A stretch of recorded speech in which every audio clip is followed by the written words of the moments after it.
Long before the first cities rose, before written words recorded the histories of kings and empires, there was a different kind of story being written, a story without paper or ink, without temples or monuments. It was a story of sensation, of touch, of the quiet stirrings of emotion that pulsed in the earliest humans.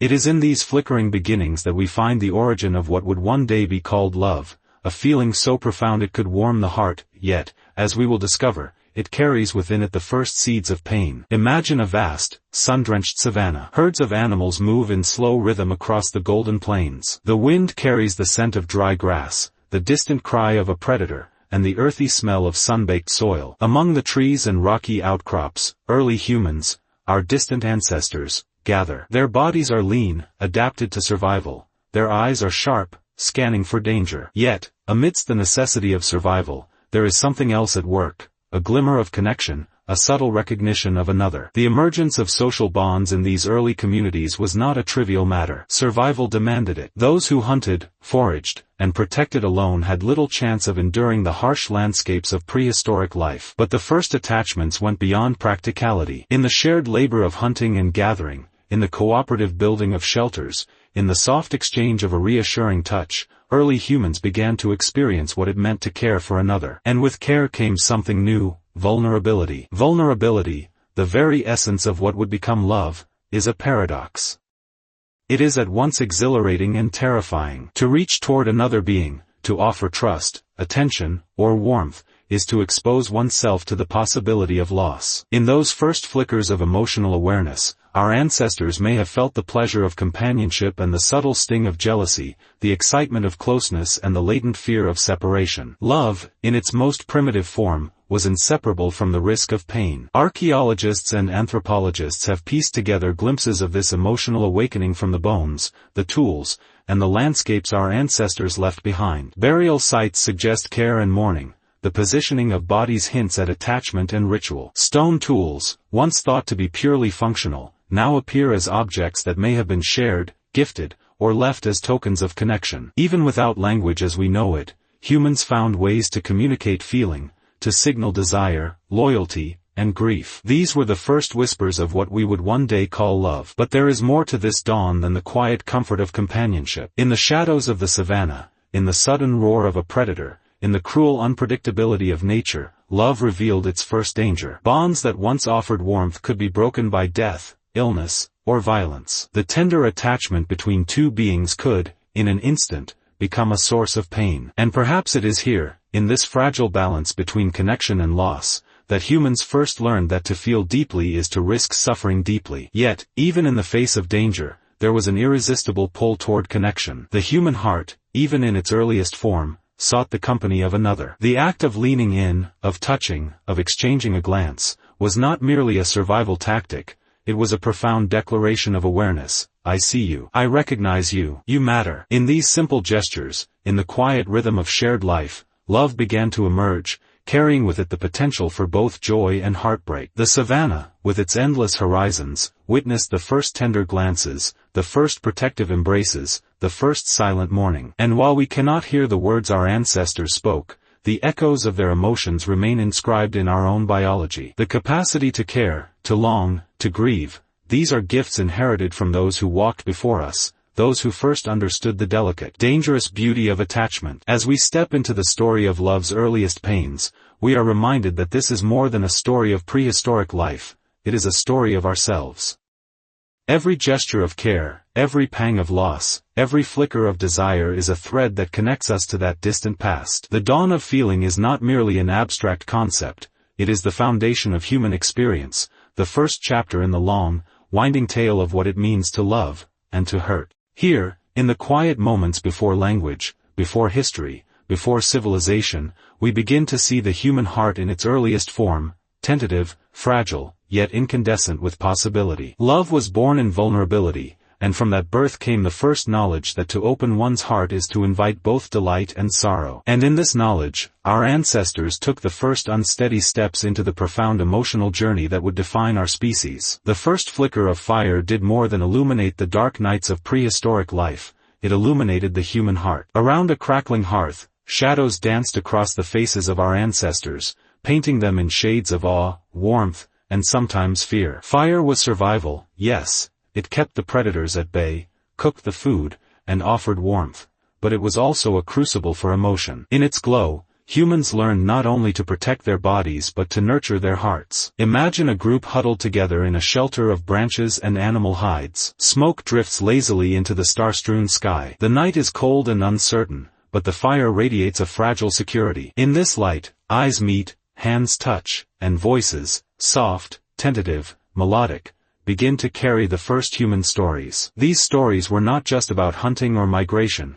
They were about each other. Tales of courage, of loss, of laughter, of fleeting joys, woven into the fabric of communal life. And in the sharing of stories, the first sparks of emotional intimacy began to ignite. The evolution of attachment is inseparable from the emergence of fire. Before fire, intimacy was fleeting, constrained by the dangers of night and the limitations of daylight. But with the ability to linger together after the sun set, humans could explore a new dimension of connection. They could sit close, whisper, and watch one another with curiosity and care. The first hearts learned the delicate art of attention, an exchange of glances, a brush of a hand, a gesture that said without words, "I see you. You are not alone." In these small acts, love began to take form, shaping the contours of early human society. And yet, even as fire brought warmth and possibility, it also illuminated the potential for hurt. The first heartbreaks were subtle, almost imperceptible, a glance not returned, a preferred companion turning away, a protective gesture given to another. These moments, seemingly small, carried an intensity that our ancestors felt deeply because their lives were bound to immediacy. Every connection mattered because survival depended on it. A lost companion could mean vulnerability to predators, scarcity of food, and the unrelenting pressures of life. The emotional stakes were inseparable from the material ones. Love, even in its most nascent form, was already tinged with risk. Anthropologists studying the traces of early hearths have found signs of ritualized gathering, suggesting that these communal fires were more than practical tools.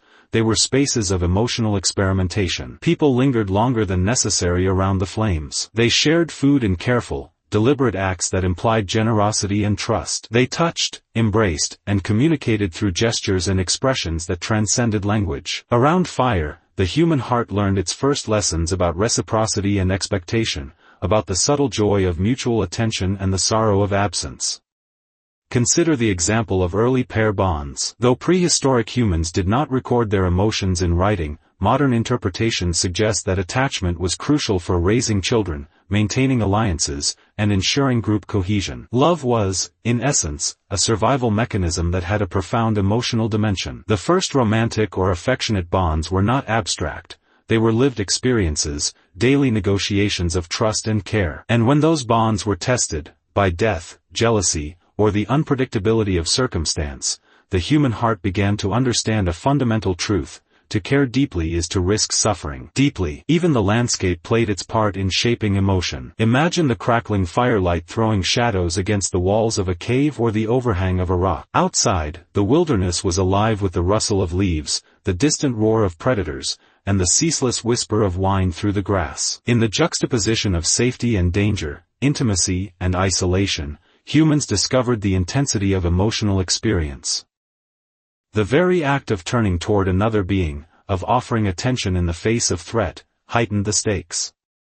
It was a world where every heartbeat mattered, every glance carried weight, and every bond could be a source of both profound comfort and unimaginable pain. The firelight was also witness to the first expressions of jealousy and desire. In the flickering shadows, a subtle glance between two individuals could provoke curiosity, longing, or tension. Affection was not a neutral force. It was a potent energy that could unify, divide, or incite conflict. These were the earliest lessons in the complexity of love, that it is never simple, that it intertwines joy and fear, desire and anxiety, trust and uncertainty. Prehistoric hearts, though simple in biological terms, were sophisticated in their capacity to feel the intricate textures of human connection. And yet, for all its intensity, the firelight also offered moments of reflection and quiet wonder. Imagine an individual leaning back, watching the flames dance and curl into the darkness, pondering the presence of a companion nearby. There is awe in the simple act of sharing existence with another. The flames themselves seem alive, echoing the flickering rhythms of emotion,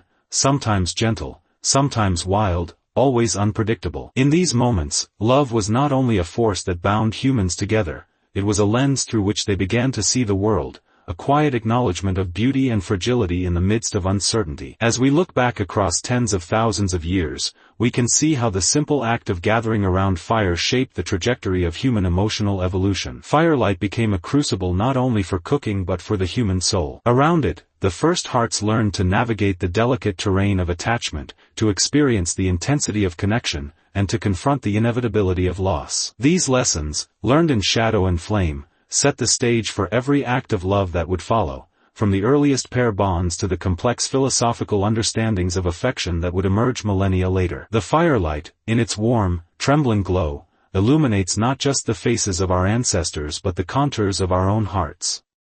It reminds us that love is born in the interplay of warmth and risk, of light and shadow, of presence and absence. And in this primal crucible, we first glimpsed the truth that would resonate across the millennia: to care, to connect, is to embrace both joy and pain. In the dim glow of the fire, humans began to discover the threads that would weave their lives together: family, kinship, and loyalty. Blood ties were the first enduring bonds, predating written language, laws, and moral codes. These connections were raw, instinctual, and profound. They were a blueprint for cooperation, a template for trust, and a cradle for the earliest experiences of love and grief. Through the lens of kinship, early humans began to understand that attachment was not only a personal experience but a communal necessity. Consider the prehistoric family unit, a small band of individuals bound by blood, survival, and shared labor. Each day was a delicate negotiation between independence and dependence, between the drive to explore and the need to return to the safety of the group. Children were entrusted to the collective care of adults, learning not only practical skills but the rhythms of emotional life. In the eyes of a parent, a sibling, or a grandparent, the first human hearts recognized something profound: that attachment was inseparable from protection, that love carried responsibility, and that the bond of blood could both nurture and constrain. Anthropologists studying hunter-gatherer societies observe that early humans displayed remarkable cooperative behavior, particularly within kin networks. Hunting, gathering, and foraging were dangerous endeavors, and success often depended on trust and communication. Yet the act of sharing meat, of dividing food carefully among children, elders, and companions, was more than practicality. It was the enactment of an emotional contract. The first bonds of blood were not abstract concepts, they were lived, tangible experiences, manifest in touch, gaze, and care. Through these acts, humans learned the intimate connection between survival and sentiment, between necessity and love. The intensity of these early bonds also made the first humans acutely aware of loss. Death was a constant companion in a world where disease, predators, and accidents claimed lives swiftly and without warning. A parent lost, a sibling taken, a child who did not survive, these were not distant abstractions but searing realities. The grief of such losses left indelible marks, shaping not only behavior but cognition. Anthropologists argue that mourning rituals, the first acts of symbolic behavior, arose from the need to process these emotions. Bodies might be placed carefully in shallow graves, adorned with stones or shells, as the living sought to honor the bonds that death had severed. Love and suffering were inseparable. To care deeply meant to risk deep sorrow. Blood ties also introduced the earliest concepts of fairness, loyalty, and betrayal. Favoritism within a family could bring comfort, but it could also spark jealousy, competition, or conflict. The first humans were forced to navigate the precarious balance between individual desire and collective well-being. A sibling might demand attention that another craved. A parent might choose to protect one child over another. These moments, though primitive, carried the seeds of complex moral reasoning, the recognition that love and attachment are rarely simple, that human hearts are bound to both affection and conflict. In these nascent social structures, our ancestors learned that the bonds which sustain life can also wound it. Consider, too, the broader network of kinship beyond the immediate family. Tribes, clans, and extended families created webs of obligation, alliance, and identity. Names and titles may not have existed, but roles and expectations were deeply understood. Aunts and uncles, cousins and grandparents were not peripheral. They were integral to the survival and emotional development of the group. Each individual's actions resonated through the network, shaping feelings, responsibilities, and perceptions of love and trust. Within these networks, humans began to understand a principle that would echo through history: that the strength of a community is inseparable from the depth of its emotional bonds. Blood ties were also the first arenas in which humans encountered jealousy, rivalry, and grief. As the stakes of attachment became clear, emotions intensified. Consider the first sibling rivalry, born from a desire for parental attention. Consider the grief over a lost relative, and the anxiety that comes with knowing the fragility of life. These were not abstract lessons, they were visceral, immediate, and transformative. Early humans learned, often painfully, that love could hurt, and that the consequences of attachment extended beyond the individual to the network of bonds they were part of. Yet, even amidst tension and loss, there was resilience. Bonds of blood offered stability in a chaotic world. They provided a framework for learning empathy, compassion, and loyalty. A child cradled by a parent, an elder offering guidance to the young, a sibling sharing warmth in the night, these were the first true expressions of love as both a comfort and a responsibility. In these early human experiences, the seeds of morality, ethics, and philosophy began to germinate. To care for another was not merely survival, it was a choice, a commitment, and an act of profound emotional intelligence. The environment reinforced these bonds. Life in the Paleolithic or Mesolithic landscapes was unpredictable, dominated by the forces of nature. A sudden storm, the approach of a predator, or the scarcity of food demanded collaboration and trust. Within the crucible of environmental challenge, blood ties were tested and strengthened. The act of protecting one another was both practical and emotional, and each day brought lessons in courage, vulnerability, and the costs of attachment. In a world that could be merciless, love and loyalty were lifelines. Anthropologists suggest that these early bonds may also have laid the foundation for ritualized behaviors, the precursors to culture and religion. The care of the sick, the mourning of the dead, and the celebration of survival were all intertwined with emotional attachment. Humans were beginning to formalize the recognition that life and love, joy and pain, are inseparable. In these small, repeated acts, feeding a sibling, consoling a grieving relative, offering protection to a young child, the first humans were articulating a philosophy of life through the language of love and attachment. As we trace this history, it becomes clear that the first bonds of blood were not merely biological or practical. They were emotional laboratories in which early humans learned the rules, hazards, and profound rewards of caring deeply. From these bonds emerged a paradox that resonates to this day: the more we love, the more we expose ourselves to hurt. Yet it is precisely this willingness to risk pain that allows us to experience the deepest joys of connection. In the quiet intimacy of prehistoric family life, humans discovered that love is a force that sustains, challenges, and transforms. The first bonds of blood were also the crucible in which humans first understood their own mortality. To see a sibling fall, to mourn a parent, to cradle a sick child, these experiences taught the earliest humans the impermanence of life and the preciousness of attachment. In this knowledge, love acquired weight, meaning, and a profound emotional resonance. It was no longer a simple biological impulse, it was a conscious engagement with risk, loss, and responsibility. Humans learned that love is not a safe refuge but a dynamic force, capable of sustaining life even as it exposes us to the inevitability of suffering. Through these experiences, humans began to articulate, in gesture, ritual, and story, the fundamental truth of the heart: love is entwined with vulnerability.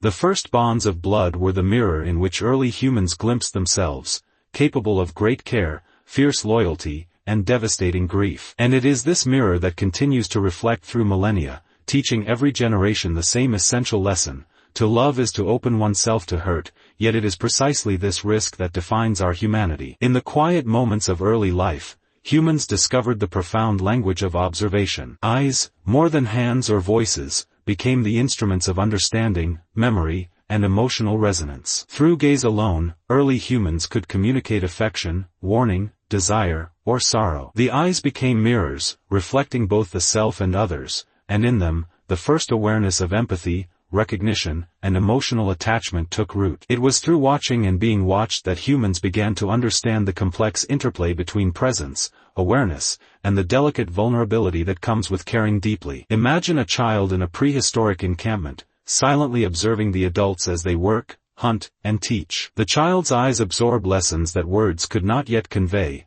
the subtleties of expression, the warning signals of danger, the gestures of comfort and protection. In these silent exchanges, early humans began to cultivate what modern psychology calls social cognition, the ability to read and interpret emotions in others, to anticipate needs, and to respond with care or caution. Eyes became conduits of understanding, tools for forging bonds that extended beyond immediate survival. The gaze carried power. In the eyes of a parent, a child could feel safety or disapproval, warmth or warning. In the eyes of a sibling, the first inklings of rivalry, jealousy, or camaraderie were visible. Across the firelight, shared glances communicated consent, secrecy, or solidarity. Anthropologists studying hunter-gatherer societies note that much of early social learning was nonverbal. Gesture, posture, and, most importantly, the eyes carried layers of meaning that shaped relationships, hierarchy, and attachment. In these fleeting but potent moments, humans learned that love could be expressed silently and profoundly, that it could connect without a single spoken word. Yet the eyes did more than convey affection, they also recorded memory. Each gaze was a small imprint on the mind, an archive of encounters and emotions.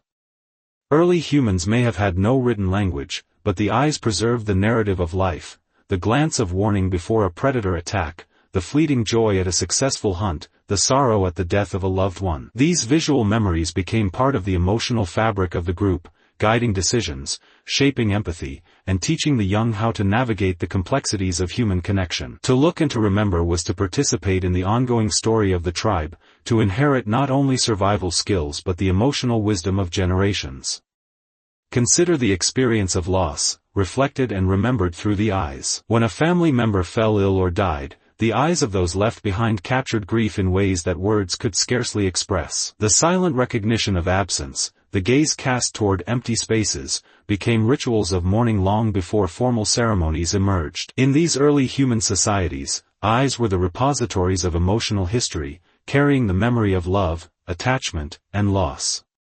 It was here that humans first confronted the painful reality that emotional bonds are inseparable from vulnerability, and that the act of seeing and remembering carries both wonder and sorrow. Eyes also allowed early humans to understand intentions, a crucial survival skill that doubled as emotional education. The ability to discern trustworthiness, to anticipate threat, or to read desire was encoded in the careful observation of subtle cues, the dilation of a pupil, the direction of a glance, the tension in a jaw. These skills, honed over millennia, were the foundation of empathy, cooperation, and ethical reasoning. To look into another's eyes was to see not only the present moment but the potential consequences of action. Humans learned that understanding someone else's mind, their fears, their hopes, their attachments, was inseparable from understanding their own. The eyes, in their quiet power, also created the earliest experiences of intimacy. Shared glances during hunting or storytelling, the gaze held between lovers, the unspoken understanding between parent and child,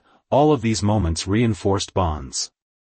Early humans discovered that the eyes could transmit care, concern, or devotion without a single word. And in that transmission, a new layer of human consciousness emerged, the awareness that connection is both fragile and profound, that the act of witnessing another's emotions is itself an expression of love. The first humans were learning, in the subtle currency of gaze, that attachment comes with responsibility, empathy, and the risk of sorrow. Memory, too, was entwined with sight. Objects, landscapes, and faces became anchors for emotional experience. A familiar cave wall marked by the hands of ancestors, or the curve of a river where children played, was more than physical geography, it was emotional terrain. Through observation, humans imprinted their surroundings with meaning, creating a landscape that was both external and internal, physical and emotional. To see, and to remember what was seen, became a form of storytelling, a repository of shared experience that linked individuals across time and generations. The interplay of eyes and memory also fostered imagination. When humans recalled events,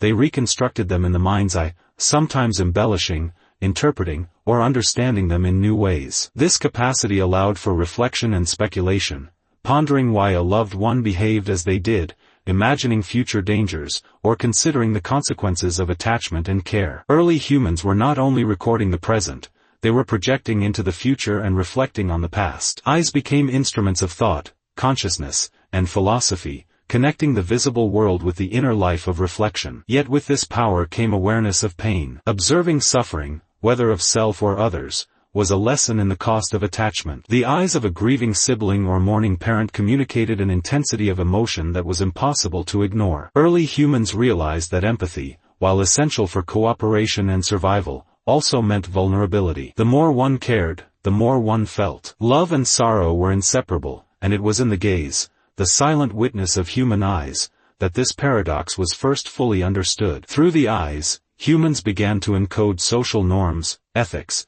and the earliest forms of moral reasoning. Watching how others responded to danger, grief, or joy taught lessons in reciprocity, fairness, and loyalty. Observation became instruction, and memory became guidance. Eyes were the medium through which humans experienced the world, emotionally, socially, and ethically. In this way, the simple act of seeing transformed into a profound mechanism for cultural continuity and emotional intelligence. By tracing these early patterns, we see that eyes are not merely organs of perception, they are instruments of consciousness, mirrors of the soul, and repositories of collective memory. Through them, early humans learned to love, to grieve, to trust, and to anticipate. Through them, they discovered that the act of witnessing, of paying attention to another being's existence, is itself a moral and emotional act. In the first human gaze, we can glimpse the origins of empathy, compassion, and the understanding that love, while capable of bringing joy, can also wound deeply. The eyes that remember are the eyes that connect us to the past. They hold the history of attachment, the lessons of grief, and the subtle art of human understanding. They remind us that to witness is to participate, that to observe is to care, and that memory, whether carried in stone, story, or gaze, is the vessel through which love and pain are transmitted across generations. In this silent visual dialogue, early humans began to comprehend the fragile, profound truth, that love can hurt, and yet it is through love that we first become fully human. Long before written language, the firelight became the stage upon which humans revealed the most intimate corners of their hearts. Around flickering flames, early humans discovered a sacred space where vulnerability could be expressed and absorbed, where stories of triumph, fear, and love could be shared without judgment. The fire was more than warmth, it was a mirror, reflecting human emotions, desires, and anxieties in its ever-shifting light. Here, in the circle of kin and tribe, the first confessions unfolded, revealing the profound complexity of human connection and the emerging awareness that love, while exhilarating, could also wound. Picture a night in the deep past, the fire crackles, smoke spirals toward the starlit sky, and the tribe gathers, bodies close for warmth and safety. In this intimacy, silence is punctuated by gestures, sighs, and glances. It is in these quiet moments that stories begin to emerge, of longing, betrayal, joy, and sorrow. Confessions are rarely explicit, they are expressed in pauses, in shared laughter, in the weight of a gaze, or the tremble in a hand. Yet, these small acts carry the power to teach, comfort, or warn, forging bonds that are as much about emotional survival as they are about physical protection. The fireside became a crucible for empathy. Listening to the experiences of others, early humans learned to feel beyond themselves, to recognize the struggles, desires, and vulnerabilities of those around them. These confessions were more than entertainment, they were social education. Through storytelling, the tribe internalized lessons about loyalty, courage, and the consequences of attachment. A tale of unrequited love or jealousy, for instance, was not merely narrative, it was an emotional blueprint, a guide to navigating the treacherous landscape of human relationships. Consider the confessions of lovers, shared quietly under the firelight. Desire, longing, and fear were expressed in gestures and whispered words, laying bare the fragility and intensity of attachment. In revealing these truths, early humans risked exposure, rejection, or shame, yet they also discovered the profound relief of acknowledgement.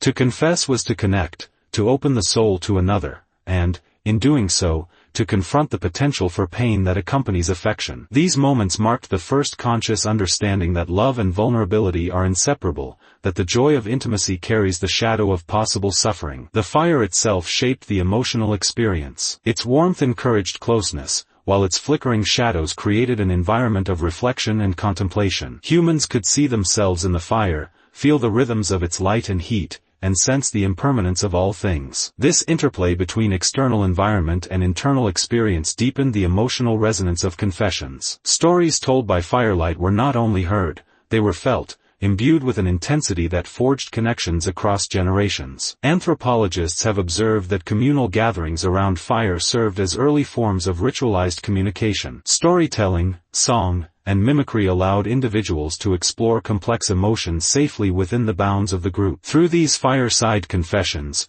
humans developed an understanding of shared responsibility, of emotional reciprocity. When one expressed fear, another comforted. When one shared joy, others celebrated. Love, in this context, was both individual and collective. It was a force that shaped the emotional architecture of the tribe and fostered the bonds necessary for survival. Yet fireside confessions also revealed the darker aspects of attachment. Tales of betrayal, unreciprocated desire, and grief circulated quietly in these circles, teaching early humans that emotional intimacy carried risk. The realization that love could hurt was both frightening and enlightening. In this environment, humans began to understand the duality of connection, that to care deeply for another is to open oneself to the possibility of pain, and that the intensity of attachment is inseparable from the potential for sorrow. These lessons, absorbed in the subtle rhythms of shared storytelling, became part of the tribe's emotional knowledge. Imagination played a critical role in these confessions. By sharing experiences in narrative form, early humans could explore hypothetical outcomes,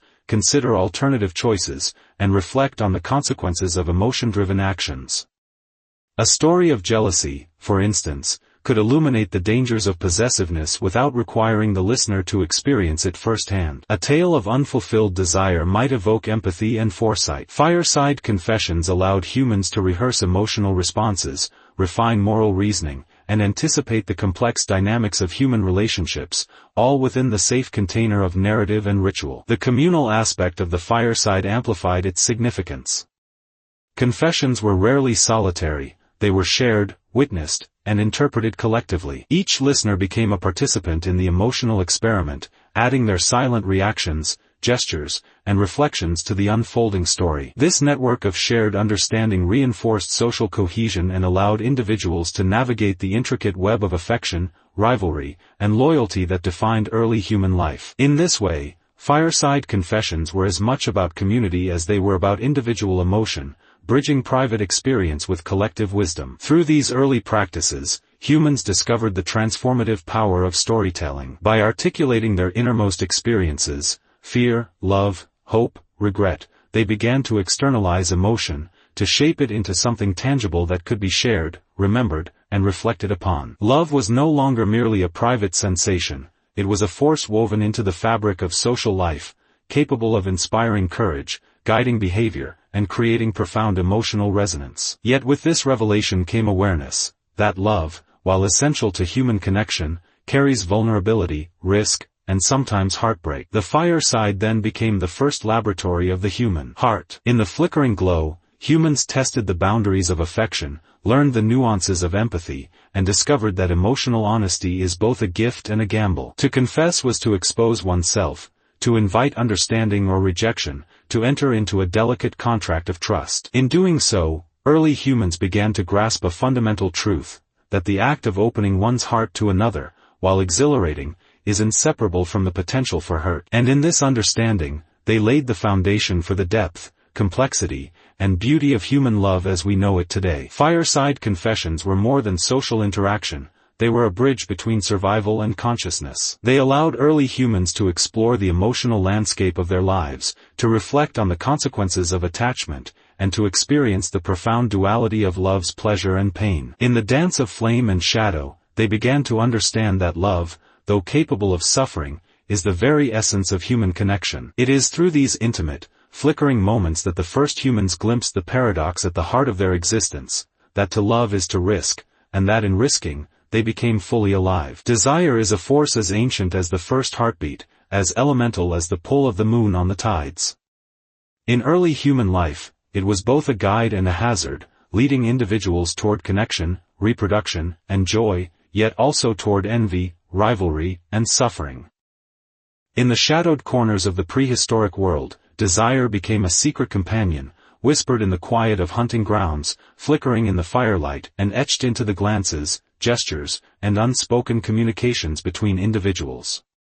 It was desire that first illuminated the boundaries of attachment, revealing both the sweetness and the risk inherent in closeness. The shadows of desire are not literal, but emotional, psychological, and social. Early humans experienced it as a tension between longing and restraint, attraction and fear, hope and caution. A glance toward a potential partner could ignite wonder, curiosity, and excitement, while also carrying the latent fear of rejection or social consequence. Desire was both personal and communal, existing not just in the mind of the individual but within the dynamics of the tribe. It could inspire generosity and cooperation, or spark jealousy and conflict. The very awareness of desire, in its subtlety and complexity, marked an evolutionary step in the development of human consciousness.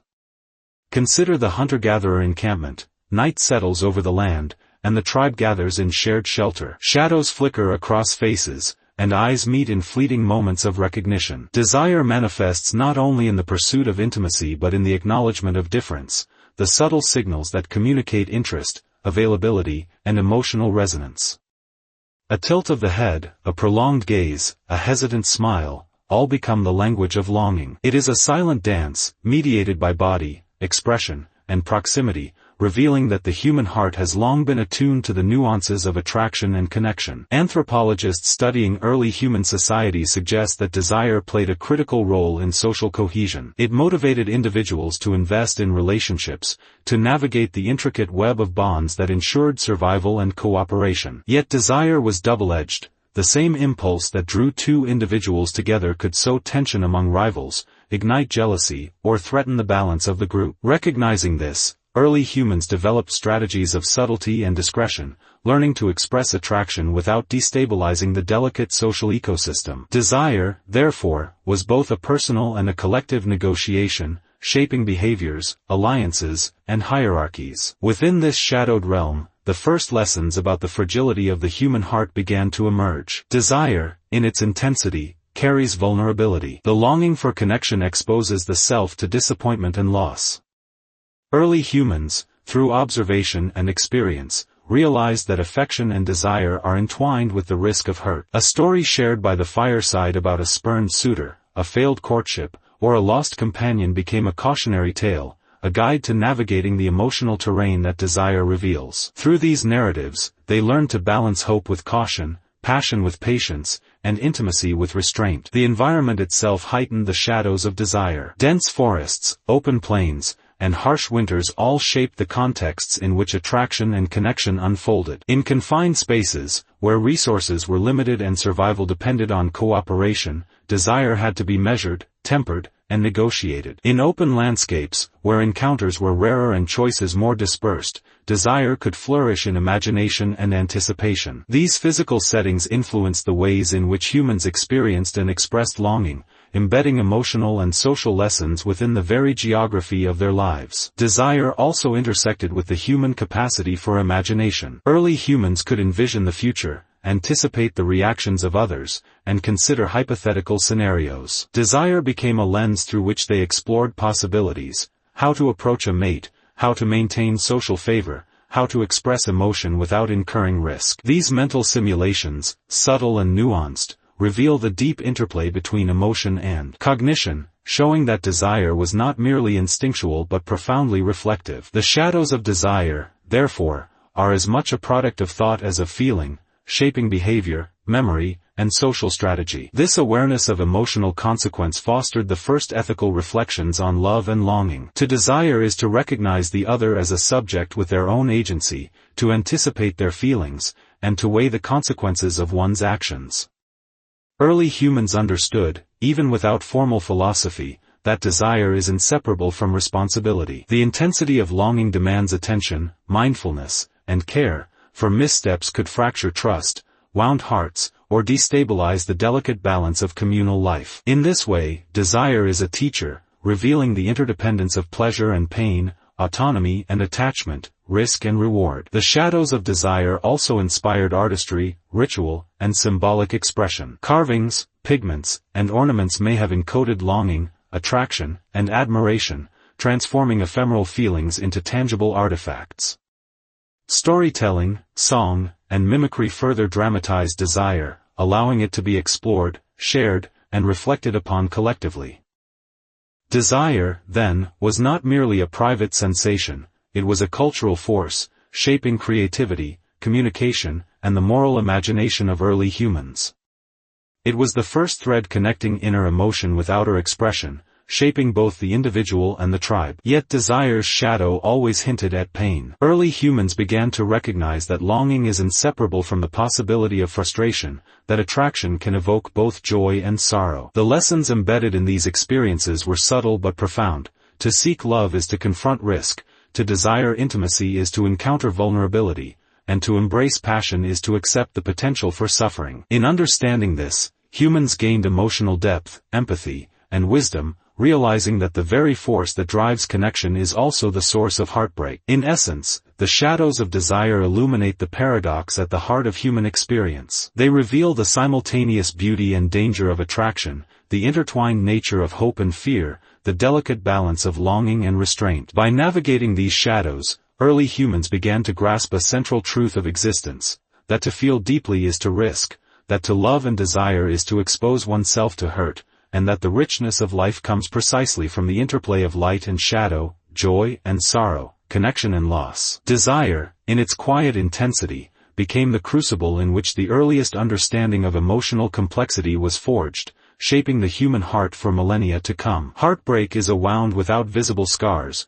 a silent echo that reverberates through memory and imagination. It is a uniquely human experience, arising from the clash between expectation and reality, desire and denial, hope and disappointment. In the prehistoric world, the first heartbreaks were likely as raw and elemental as the landscapes themselves, shaped by proximity, survival, and social interdependence. When a bond was severed, when longing was unreciprocated, or when a connection dissolved, early humans faced not only emotional pain but a subtle shift in their social and physical environment. Heartbreak, therefore, was never isolated. It resonated across the individual, the group, and the fragile ecosystem in which they live. Consider a young member of a small hunting band whose attention has been captivated by another. Long days of shared work, hunting together, gathering berries, and exchanging glances, have built an unspoken intimacy. Yet when that affection is not returned, the result is a silent rupture, felt as keenly as a physical injury. The heart contracts in disbelief, confusion clouds thought, and the mind wanders in search of answers that may never come. The disappointment is compounded by necessity. In small groups, the social cost of emotional imbalance could affect cooperation, trust, and even survival. To be rejected is to feel both personal pain and a subtle tremor in the intricate web of human interdependence. The first heartbreaks likely taught profound lessons about human expectation. Desire alone was not enough to ensure connection, attraction could not command affection, and longing could not compel reciprocity. Early humans had to navigate the tension between instinct and reality, learning that emotional effort does not guarantee emotional reward. This awareness, painful yet formative, marked a crucial step in the evolution of human empathy and social intelligence. By experiencing unreciprocated affection, they began to understand that others possess autonomy, desires, and choices that may not align with one's own. Heartbreak, then, was the first teacher of perspective, revealing the limits of control and the necessity of acceptance. Heartbreak also heightened self-awareness. In its wake, individuals reflected on their own emotions, motivations, and behaviors. Why did this bond fail? Were there signs I ignored? Could I have acted differently? Such reflections fostered an internal dialogue that nurtured emotional literacy, the capacity to interpret, manage, and anticipate one's feelings. Early humans, through repeated experiences of longing and loss, gradually developed the ability to recognize emotional patterns, to anticipate potential disappointment, and to modulate responses in ways that preserved both personal dignity and social cohesion. Heartbreak, paradoxically, became a crucible for growth and self-understanding. The intensity of the first heartbreak was magnified by the interconnectedness of early human life. Emotional pain was rarely private, it was shared and observed within the tribe. Other members witnessed the tension, the withdrawal, the subtle gestures of loss and longing. Stories of unfulfilled love or rejected advances were recounted around the fire, in the quiet of evening gatherings, or during solitary work. These narratives carried lessons, warnings, and empathy, embedding the reality of heartbreak into collective memory. The pain of one became a guide for many, a means of transmitting social knowledge across generations. Heartbreak, therefore, was both deeply personal and inherently communal. The landscape itself mirrored emotional turbulence. Imagine the harshness of winter, the scarcity of food, the threat of predators, or the relentless sun of a dry season. In such conditions, emotional fragility became intertwined with survival pressures. Rejection and loss could intensify stress, compromise focus, or disrupt cooperation, underscoring the stakes of emotional bonds. Heartbreak, while an internal experience, had tangible consequences in the external world, shaping behavior, alliances, and even reproductive strategy. Survival demanded adaptation not only to the environment but to the unpredictable terrain of human desire and disappointment. The first heartbreaks also gave rise to ritualized coping strategies. Individuals might retreat to solitude, engage in repetitive labor, or seek solace in the rhythms of daily life. Some may have turned to symbolic expression, carvings, songs, or gestures, to externalize emotion, preserving the story of longing and loss for themselves and others. Through these acts, early humans began to develop cultural tools for managing pain, embedding emotion into art, narrative, and communal memory. Heartbreak became a catalyst for creativity, reflection, and expression, linking suffering with meaning and resilience. Philosophically, the first heartbreaks revealed a subtle truth about the human condition: the pursuit of connection is inseparable from vulnerability. To reach toward another is to risk disappointment, to expose one's inner world, and to encounter the potential for grief. Early humans, through repeated encounters with rejection and loss, began to perceive that love and hurt are bound together, that the richness of emotional experience comes with inherent risk. Heartbreak illuminated the paradox of attachment: the deeper the longing, the sharper the pain, yet the more profound the potential for joy, growth, and understanding. Heartbreak also shaped memory. The mind encodes unfulfilled desire with striking clarity, etching lessons and emotions into consciousness. These memories served both personal and social functions.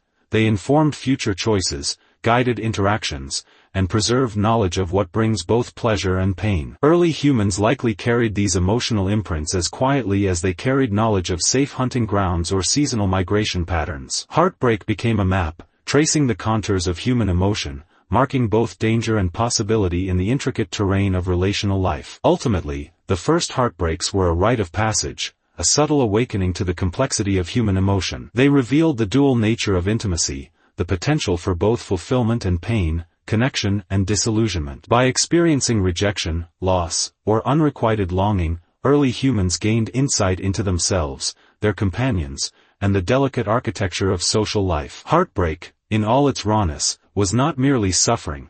It was the first encounter with the profound truth that love and vulnerability are inseparable, that the path to emotional depth is paved with both wonder and sorrow, and that the human heart, though fragile, is capable of enduring, reflecting, and growing. In the shadow of the first heartbreak, humans began to understand that emotional pain is not a failure but an essential dimension of existence. It is a mirror, reflecting the risks we take to connect, the courage required to desire, and the enduring capacity to hope despite loss. The memory of heartbreak became part of the collective emotional heritage, a quiet guide that shaped behavior, empathy, and wisdom for generations to come. In this recognition, early humans took another step toward the profound emotional sophistication that defines humanity, a step toward understanding that the moment love can hurt is also the moment we first glimpse the depth of the human heart. Human connection has never been limited to genetic ties. In prehistoric communities, the threads of survival wove people together not merely as relatives but as companions, allies, and confidants. These non-familial bonds carried equal weight,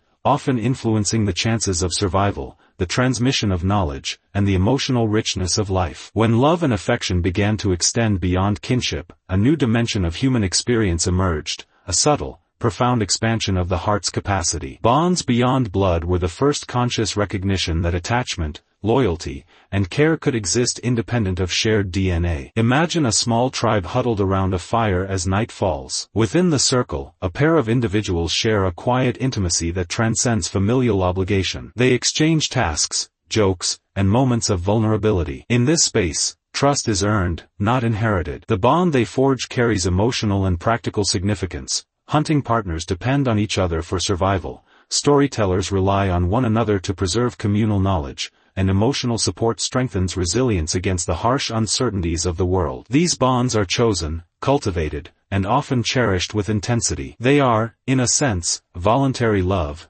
relationships that arise from shared experience, mutual understanding, and emotional resonance. Anthropologically, these bonds mark a crucial turning point in human social evolution. By forming attachments outside the family unit, early humans increased their adaptive flexibility.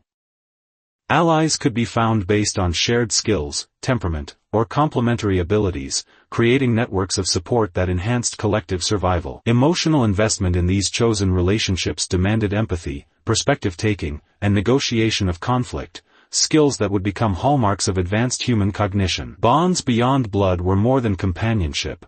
They were laboratories of emotional intelligence, arenas in which early humans practiced the art of understanding, predicting, and responding to the hearts of others. The emotional texture of these bonds was rich and nuanced. Unlike the predictable obligations of kinship, friendships and alliances introduced uncertainty, vulnerability, and the thrill of voluntary closeness. Trust had to be earned and maintained, loyalty, negotiated and affirmed. Betrayal or loss carried deeper resonance precisely because it was freely chosen. The pain of such separations was a testament to the depth of the attachment. In this way, bonds beyond blood expanded the emotional vocabulary of early humans, offering lessons in intimacy, loyalty, and the fragility of connection. The experience of love outside the family revealed both the joys and the risks inherent in choosing to care for another. These relationships also had profound implications for group dynamics. Alliances could shift power structures, influence decision-making, and shape cooperative strategies. Early humans learned that emotional bonds, though invisible, could be as potent as weapons or tools in determining social outcomes. A strong friendship could secure support in hunting, defense, or resource allocation. A fractured alliance could destabilize a community or expose its members to danger. Bonds beyond blood thus carried a dual significance. They nurtured the heart while shaping the practical architecture of survival. Emotional and pragmatic concerns became intertwined, underscoring the inseparability of feeling and function in human life. Philosophically, these bonds signaled the emergence of a deeper understanding of love's purpose and complexity. Love was no longer merely a mechanism for reproduction or familial survival. It became a force that enriched existence, guided moral reasoning, and provided a sense of belonging. Early humans glimpsed the paradoxical truth that the heart's capacity could exceed necessity, that devotion could flourish without obligation, and that the courage to invest emotionally often brought both reward and risk. Bonds beyond blood revealed that love could be chosen, shaped, and sustained, making it both more beautiful and more precarious. The development of such attachments also catalyzed the early forms of storytelling and shared ritual. Individuals sought ways to commemorate, express, and reinforce these voluntary connections. Songs, gestures, and narratives captured the joy, tension, and sorrow inherent in chosen bonds. In recounting shared experiences, they strengthened mutual understanding and transmitted social wisdom to others. These early cultural expressions helped solidify the concept that emotional investment beyond kinship was valuable, meaningful, and worthy of preservation. In this way, bonds beyond blood not only shaped personal experience but also left an imprint on emerging cultural memory. Emotionally, these attachments heightened the capacity for empathy. By caring for those who were not genetically related, early humans began to practice perspective-taking in more complex ways. They learned to anticipate desires, respond to distress, and navigate conflict with sensitivity. The voluntary nature of these bonds demanded respect for autonomy and a recognition of individuality. Early humans realized that the heart's capacity is not fixed by biology alone, it is expanded through choice, reflection, and conscious attention to the emotional world of others. Bonds beyond blood thus laid the foundation for the moral and emotional sophistication that would later define human society. Yet, as with all love, these bonds carried the risk of pain. Loss, betrayal, or separation could devastate because the ties were freely chosen, imbued with the promise of mutual care and understanding. Heartbreak, in this context, was both intensely personal and socially resonant, rippling through networks of companionship and trust. The lessons were profound. Love is a source of joy and vulnerability, a bridge to others and a reminder of impermanence. Through these early experiences, humans began to navigate the delicate balance between attachment and resilience, learning that the depth of feeling is inseparable from the capacity for suffering. Ultimately, bonds beyond blood transformed human social and emotional landscapes. They taught early humans that connection need not be confined to necessity, that the heart could reach outward voluntarily, and that the choice to love and trust others carried consequences both beautiful and challenging. These bonds enriched life, strengthened communities, and illuminated the broader possibilities of emotional experience.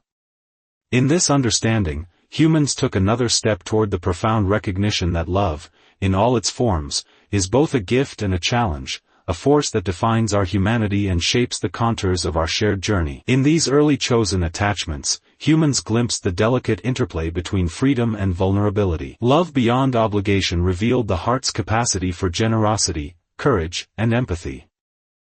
It also revealed that emotional depth is inseparable from risk, that intimacy is inseparable from uncertainty, and that the richness of human life emerges from navigating both the beauty and the danger inherent in connection. Bonds beyond blood were the first conscious exploration of the heart's limitless landscape, a step toward understanding that love freely given and freely received is one of the most transformative forces in the human experience. Desire is one of the most potent forces in the human story. It drives action, shapes choices, and ignites the imagination, yet it is never without consequence. In prehistoric times, desire was intimately tied to survival, hunger, safety, and reproduction, but it also carried a subtler, more dangerous dimension. Early humans discovered that the pursuit of what the heart longs for often comes at a cost, and that every moment of longing, attraction, or yearning carries the risk of loss, conflict, or suffering. Desire is not merely a force of pleasure, it is a force of transformation, capable of pushing individuals beyond their limits, testing loyalty, and exposing the raw vulnerabilities of the human heart. Picture a hunter in a dense forest, eyes scanning the shadows, heart quickened not just by the thrill of the hunt but by the promise of companionship, attention, or admiration. Desire drives him forward, but it also demands vigilance, patience, and strategy. The prey he seeks may escape, just as the object of his longing may remain elusive, indifferent, or beyond reach. Desire, in this sense, is inseparable from tension. It is the invisible thread that motivates action while simultaneously threatening frustration. Early humans, through countless encounters with unmet longing, learned that desire is a teacher of endurance, self-control, and reflection, a mirror revealing the depths of what it means to want, to risk, and to hope. Anthropological evidence suggests that desire played a critical role in shaping social dynamics and group cohesion. The pursuit of affection, recognition, or status could lead to alliances or rivalries, cooperation or conflict. Early humans navigated these waters with a combination of instinct and emerging social intelligence. Displays of skill, generosity, or courage became ways to attract attention, not only from mates but from peers and allies, intertwining emotional desire with practical survival. The act of seeking what one desires is never merely personal, it resonates across the social network, affecting relationships, hierarchies, and even the collective safety of the group. Desire, therefore, is both intimate and communal, a force that can inspire greatness or provoke disaster. Yet desire carries an inherent paradox. It brings both hope and vulnerability. The more fervently one wants something, the more exposed one becomes to disappointment and loss. In prehistoric communities, these risks were not abstract. A rejected suitor might face social ostracism, a failed hunt could mean starvation, and unreciprocated affection could fracture delicate alliances. Desire is always entwined with potential pain, and early humans quickly learned that to long is to gamble. Every yearning is an experiment in courage, a confrontation with uncertainty, and a meditation on the limits of control. The cost of desire is never simply external, it is emotional, social, and sometimes existential. Philosophically, desire introduces the tension between what is and what might be. It is a force that projects the mind into the future, imagining possibilities that may never materialize. Early humans, in their quiet reflection by firelight, must have recognized that longing carries a duality. It is both creative and destabilizing. Desire inspires innovation, problem-solving, and risk-taking, yet it also magnifies dissatisfaction and envy. The earliest humans, like all humans after them, were caught between appreciation for what exists and the hunger for what could be. This tension is the essence of desire, a force that propels humanity forward while reminding it of the fragility of fulfillment. Consider the emotional intensity of unrequited desire. One individual may witness another receiving attention, admiration, or affection, feeling the tug of longing sharpened by envy and frustration. Such experiences, though painful, cultivated empathy and social insight. Humans began to understand that desire is not simply personal, it reflects the interdependence of social lives. The emotions it evokes, joy, frustration, hope, or sorrow, become a language through which humans learn about each other, anticipate reactions, and navigate moral and social landscapes. Desire is education in the art of connection, a training ground for emotional intelligence, resilience, and patience. Desire also intersects profoundly with love, particularly the emerging awareness that love can both uplift and wound. Early humans recognized that attachment is never free of risk. To desire another person is to expose oneself to vulnerability, to hope, to invest, and to accept the possibility of loss. Emotional pain, jealousy, and heartbreak became as familiar as joy, intimacy, and fulfillment. Desire teaches that pleasure and suffering are inseparable companions, that every choice of attachment is both an opportunity and a peril. In this awareness, humans began to grasp the paradoxical truth at the core of emotional life, that the very capacity to feel deeply opens the door to both ecstasy and despair. The cost of desire was not merely emotional, it could be tangible and immediate. In small prehistoric bands, jealousy or competition for mates could escalate into conflict, endanger hunting partnerships, or strain communal harmony. Desire required strategy and discernment. Early humans learned that pursuing longing without wisdom could jeopardize survival, while restraint and patience often yielded greater rewards. In this delicate balance between instinct and reflection, humans began to refine not only social skills but ethical reasoning, negotiating the boundaries between personal aspiration and collective well-being. Desire became both a personal and moral force, shaping individual behavior and the evolution of human society. Art and ritual emerged as channels for managing the intensity of desire. Objects, symbols, and ceremonies allowed early humans to express longing safely, to explore emotion without immediate risk. By externalizing desire, whether through figurines, songs, or gestures, humans could contemplate the complexity of attachment, attraction, and aspiration. These creative acts were also pedagogical, teaching communities about the consequences of desire, the necessity of restraint, and the rewards of devotion. Desire became not only a force of survival and emotion but a source of meaning, reflection, and cultural continuity. Ultimately, the price of desire is inseparable from the gift it brings.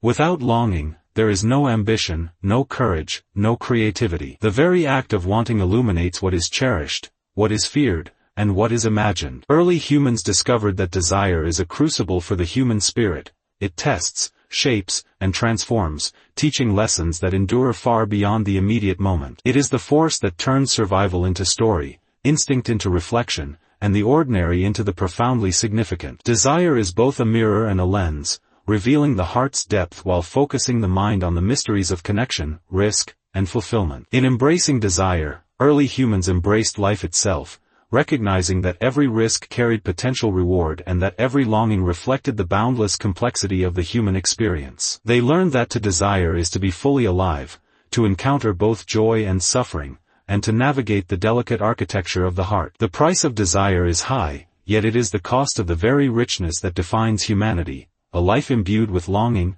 courage, and the awareness that love, pursuit, and connection are simultaneously fragile and essential. Heartbreak is an ancient story, as old as human emotion itself. Even in prehistoric times, the bonds between individuals carried the potential for pain as well as joy. The first experiences of loss, rejection, or betrayal left marks far deeper than the mere absence of companionship.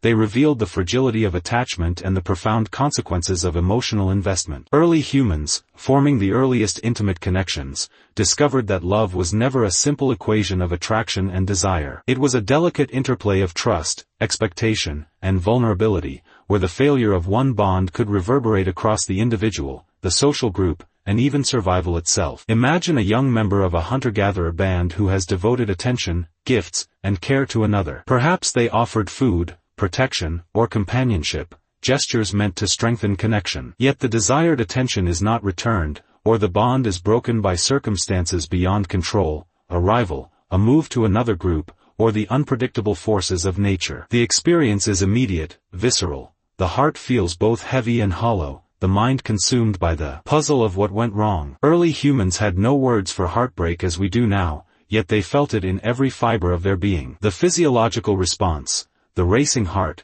the restless mind, the deep ache in the chest, was the same, a testament to the universality of emotional suffering. Heartbreak in the prehistoric world was entwined with survival. Emotional bonds were not merely sentimental, they were functional, guiding cooperation, child-rearing, and the sharing of resources.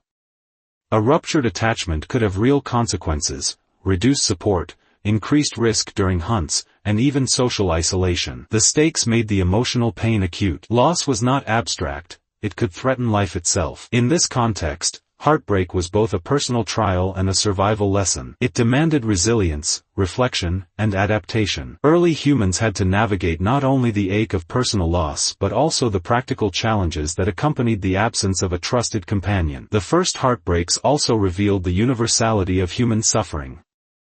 Witnessing another's grief or experiencing their indifference reinforced a collective understanding of emotional fragility. Humans began to recognize patterns. Attachment is rewarding but risky, trust is precious but vulnerable, and desire carries the inevitability of disappointment. These insights were quietly revolutionary. They laid the foundation for empathy, moral reasoning, and the social intelligence that distinguishes humans. Heartbreak became a teacher, demonstrating that emotional pain is not simply a burden but a conduit for understanding oneself and others more deeply. Philosophically, the first heartbreaks confront a profound paradox. The more intensely one invests in another, the more one opens oneself to suffering. Early humans may have sensed this tension even in its earliest form. Every affection given, every protective act, every shared moment of intimacy was a potential source of both fulfillment and grief. In the quiet moments of reflection by firelight, they must have wrestled with the question of whether the risk was worth the reward. This awareness of love's potential to hurt was perhaps one of humanity's first encounters with existential reflection, a recognition that life's deepest joys are inseparable from its deepest sorrows. Heartbreak also catalyzed emotional growth. The young hunter or gatherer, feeling the sting of rejection, learned lessons in patience, self-restraint, and perspective. They discovered the limits of control. The heart cannot dictate another's feelings, and circumstance often overrides intention. These lessons shaped social strategies. Individuals became more discerning in whom they trusted, more thoughtful in how they expressed attachment, and more aware of the communal consequences of personal relationships. Heartbreak was not merely pain, it was education in the art of navigating human connection, a slow apprenticeship in emotional resilience. The universality of heartbreak is mirrored in early cultural expressions. Evidence from prehistoric art, burial rituals, and symbolic objects suggests that humans sought ways to externalize grief. Figurines, carvings, or repeated motifs may have served as meditative tools, allowing individuals to process emotional pain collectively or privately. These acts were both practical and symbolic. They reinforced social cohesion, acknowledged shared suffering, and offered a framework for understanding the emotional complexity of life. Heartbreak, in this sense, was not isolated, it was woven into the communal fabric, transforming individual suffering into collective awareness. Even in its most private form, heartbreak carried a philosophical weight. The recognition that love can hurt confronts the human mind with questions about desire, impermanence, and the nature of attachment. Early humans, though lacking the abstract vocabulary of later philosophers, confronted these truths daily. They understood that joy and sorrow are inseparable companions, that attachment brings both fulfillment and vulnerability, and that the depth of emotional pain often corresponds to the depth of love felt. Heartbreak became a lens through which humans could contemplate the fragility, beauty, and complexity of life itself. Interestingly, early heartbreaks also influenced social strategy in subtle ways. Observing the consequences of emotional missteps, whether personal rejection or group tension, individuals refined their approach to relationships. They learned to balance openness with caution, generosity with discretion, and desire with foresight. The emotional calculus of attachment became an integral part of social intelligence. Heartbreak, then, was both consequence and teacher, shaping the evolution of empathy, ethical behavior, and interpersonal skill. It forged minds capable of reflection, foresight, and emotional nuance, laying the groundwork for the sophisticated human societies to come. Heartbreak also amplified the sense of wonder and longing inherent in human life. The ache of absence heightens the awareness of connection, intensifying appreciation when bonds are formed and maintained. Early humans, though living in a world of scarcity and uncertainty, experienced the profound value of attachment precisely because of the knowledge of its impermanence. The pain of loss magnified the joy of intimacy, teaching that love's true significance is inseparable from its vulnerability. In every tear shed or longing felt, humans encountered both the fragility and the richness of existence. In this way, the first heartbreaks were not merely moments of suffering but pivotal episodes in the shaping of human consciousness. They deepened empathy, refined social strategies, and illuminated the philosophical complexity of love and attachment. They were formative experiences that intertwined emotion, survival, and reflection. Early humans discovered that to love is to risk, to invest is to expose, and to hope is to confront uncertainty. Heartbreak, painful as it was, became a crucible in which the human heart and mind were tested, tempered, and transformed. Ultimately, the first heartbreaks reveal the enduring truth of the human condition. Love is inseparable from loss, attachment is inseparable from vulnerability, and the capacity to feel deeply is inseparable from the inevitability of pain. Early humans, in grappling with these truths, began to understand not only the power of desire and affection but also the moral, emotional, and philosophical dimensions of their own existence. Heartbreak was never simply an end, it was a beginning, a doorway into reflection, resilience, and the ever-evolving understanding of what it means to be human. In the prehistoric world, love and attachment were inseparable from survival. Bonds between individuals were not merely emotional luxuries, they were essential strategies for enduring a harsh, unpredictable environment. When humans formed attachments, they were weaving networks of mutual protection, shared resources, and cooperative labor. Yet these bonds carried inherent risks. Separation, whether through migration, predation, disease, or social discord, was inevitable, and the consequences were both practical and profoundly emotional. The act of loving someone, even in the earliest communities, meant exposing oneself to loss, and learning to survive that loss became a crucial aspect of human life. Consider the daily realities of a small hunter-gatherer band. Food was scarce, and hunting was dangerous. A companion's skills, knowledge, and physical presence were not only comforting, they were vital. When groups split to follow game, explore new territory, or respond to environmental pressures, separation became a matter of life and death. Emotional bonds were tested as individuals faced the stark reality of absence. The longing for a missing partner, sibling, or mentor was not a mere sentiment, it was a constant, gnawing reminder of vulnerability. Survival demanded adaptation, resilience, and the ability to navigate both physical and emotional distances. Separation could occur in many forms. Some were temporary,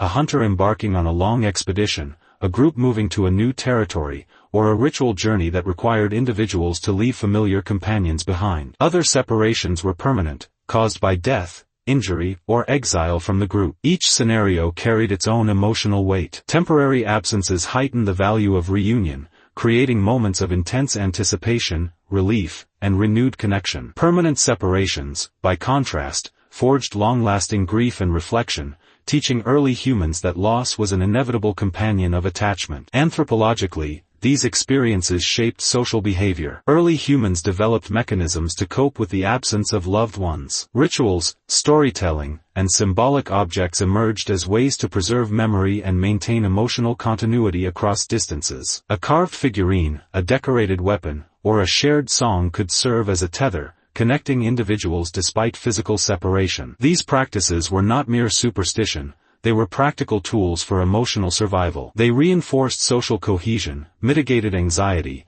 and allowed humans to endure the psychological toll of distance while maintaining the bonds essential for cooperation and communal life. Separation also revealed the delicate balance between individual and collective survival. Early humans had to navigate competing needs, the desire to stay with a loved one versus the necessity of following resources, migrating to safer areas, or defending the group against threats.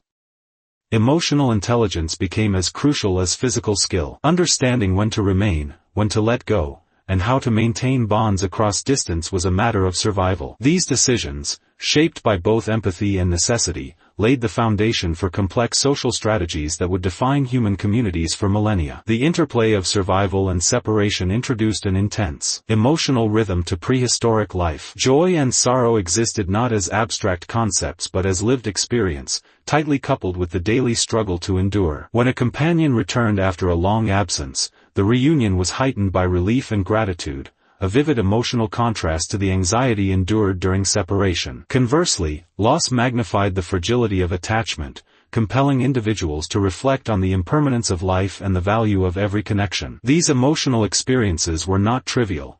They were integral to the evolution of the human mind and the development of resilience. Separation also brought opportunities for introspection. Alone or in small subgroups, early humans had time to contemplate relationships, loyalty, and attachment. In the quiet moments by the fire, the absence of a loved one prompted reflection on shared experiences and personal feelings. This solitude, framed by both vulnerability and contemplation, nurtured a deeper understanding of emotional complexity. Humans began to recognize patterns of attachment, the consequences of betrayal or neglect, and the profound interdependence that defined communal life. In this way, separation catalyzed philosophical and emotional growth, even amidst the struggle to survive. The ecological context amplified these dynamics. Harsh winters, scarce prey, unpredictable predators, and shifting landscapes meant that separation was often enforced by necessity. Individuals were pushed to adapt to changing circumstances, making emotional resilience as important as physical endurance. The psychological strain of anticipating absence, coping with temporary distance, or mourning permanent loss was a constant undercurrent in daily life. Survival was inseparable from emotional intelligence, and the lessons learned during separation shaped both behavior and culture. Humans who could navigate the pain of absence, manage fear, and maintain bonds across distance had a distinct evolutionary advantage. Interestingly, separation also influenced mate selection and social alliances. Individuals who demonstrated patience, reliability, and the capacity to endure absence without resentment were valued. Emotional resilience became a form of social currency. Observing how others handled separation provided critical insights into character, compatibility, and trustworthiness. These early assessments, though subtle, guided attachment strategies, reinforced communal norms, and influenced reproductive decisions. In essence, the challenges of separation honed both emotional acuity and social intelligence. The emotional and philosophical dimensions of survival and separation are intertwined. Early humans confronted the inevitability of loss and the necessity of resilience long before formalized thought or language could describe it. They understood that attachment carried risk, that the absence of loved ones was unavoidable, and that the ability to endure separation was both a personal and communal imperative. These lessons were imprinted in behavior, ritual, and culture, shaping the very architecture of human society. Survival demanded not only skill and courage but also the capacity to feel deeply, reflect profoundly, and maintain hope despite the uncertainty of life. Separation also illuminated the paradoxical nature of love. The closer the bond, the more intense the pain of absence, the more essential the relationship, the more acutely its fragility was felt. Yet this vulnerability enhanced the richness of human experience. Reunion brought joy tempered by memory, absence deepened appreciation, and loss fostered empathy. Early humans, in navigating these dynamics, discovered fundamental truths about attachment, that love is inseparable from the possibility of suffering, and that survival depends not only on the body but also on the heart and mind. Ultimately, the interplay of survival and separation was a crucible for human consciousness. It demanded resilience, adaptability, and emotional intelligence. It forged a collective understanding of impermanence, attachment, and interdependence. Every journey apart, every absence endured, and every reunion celebrated contributed to the evolutionary shaping of the human heart. Early humans began to grasp the bittersweet duality of connection, that to love is to risk, to care is to expose oneself, and to survive is to endure both the physical and emotional landscapes of life. In confronting separation, prehistoric humans experienced one of the earliest intersections of emotion and survival. They discovered that the lessons of absence are as critical as the experiences of presence. Each moment apart offered insight into attachment, resilience, and the intricate dance between love and loss. Survival was never only about food, shelter, or safety.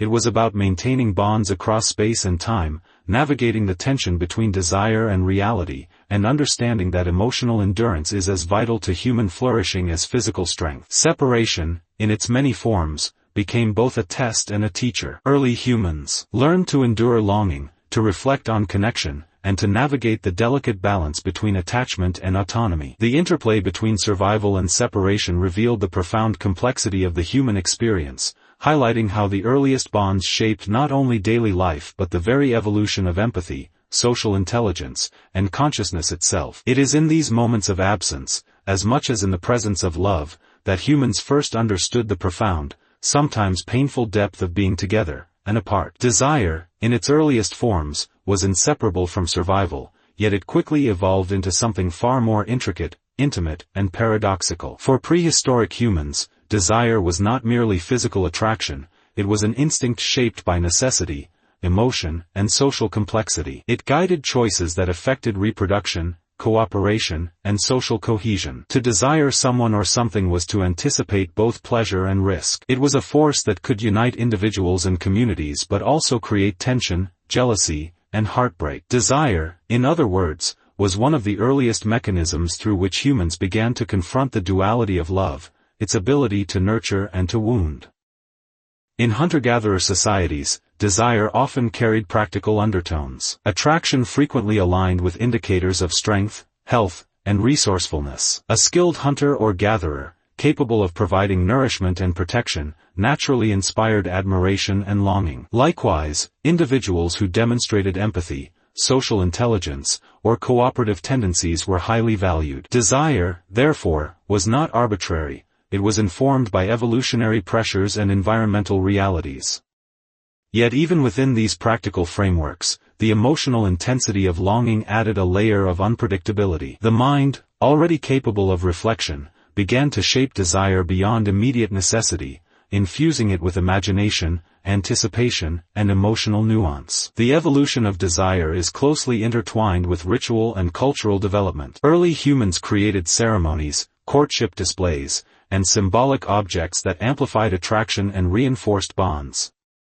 Music, dance, body ornamentation, and shared storytelling emerged as extensions of desire, allowing individuals to communicate affection, loyalty, and intent beyond mere physical expression. These cultural forms provided a stage on which desire could unfold with subtlety, complexity, and artistry. They allowed early humans to explore attraction in ways that were emotionally rich, socially meaningful, and profoundly human. In this sense, desire became both a biological imperative and a canvas for creative expression. Emotional complexity deepened as desire became entwined with social hierarchy and group dynamics. Jealousy, rivalry, and alliance building arose naturally from the interplay of attraction and scarcity. Desire was no longer a private, isolated sensation. It influenced cooperation, competition, and collective survival. Observing who was desired and why revealed social priorities and illuminated patterns of respect, admiration, and influence. Individuals who understood the subtleties of desire could navigate social networks more effectively, cultivating alliances, avoiding conflict, and enhancing their own chances of survival and reproduction. Desire, therefore, functioned as both a personal and societal guide, shaping behavior, hierarchy, and cultural norms. The cognitive aspects of desire also evolved during this period. Prehistoric humans were capable of reflection, anticipation, and imagination. Desire was no longer only about immediate gratification or survival. It encompassed longing for future connection, emotional intimacy, and mutual recognition. Individuals could feel attraction for absent companions, plan for future partnerships, or imagine relationships shaped by shared experience and trust. This capacity for abstract longing, desire for something not yet present, was a profound step in human emotional evolution. It laid the groundwork for enduring attachments, romantic love, and the understanding that fulfillment is often intertwined with patience, empathy, and emotional investment. Desire also had a philosophical dimension, even in its earliest manifestations. It posed fundamental questions about human nature.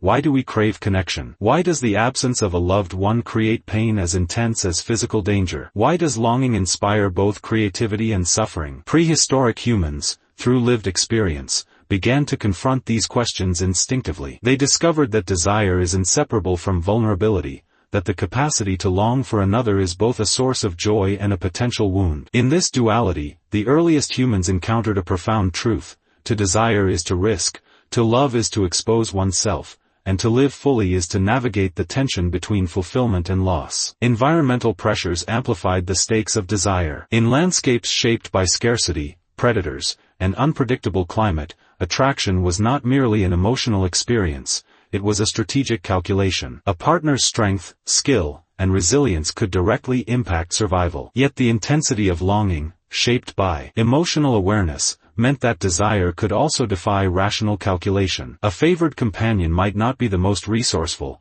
or a bond might persist despite physical separation or hardship. In this tension between rational necessity and emotional impulse, prehistoric humans began to experience the profound depth of desire as a force that shapes both individual destiny and communal life. Desire's evolution is also evident in the interplay between cooperation and competition. Early humans were inherently social, and attraction often required balancing individual needs with group harmony. Expressing desire could forge alliances, strengthen social bonds, and secure mutual protection. But it could also incite jealousy, rivalry, or betrayal. Desire demanded negotiation, subtlety, and emotional intelligence.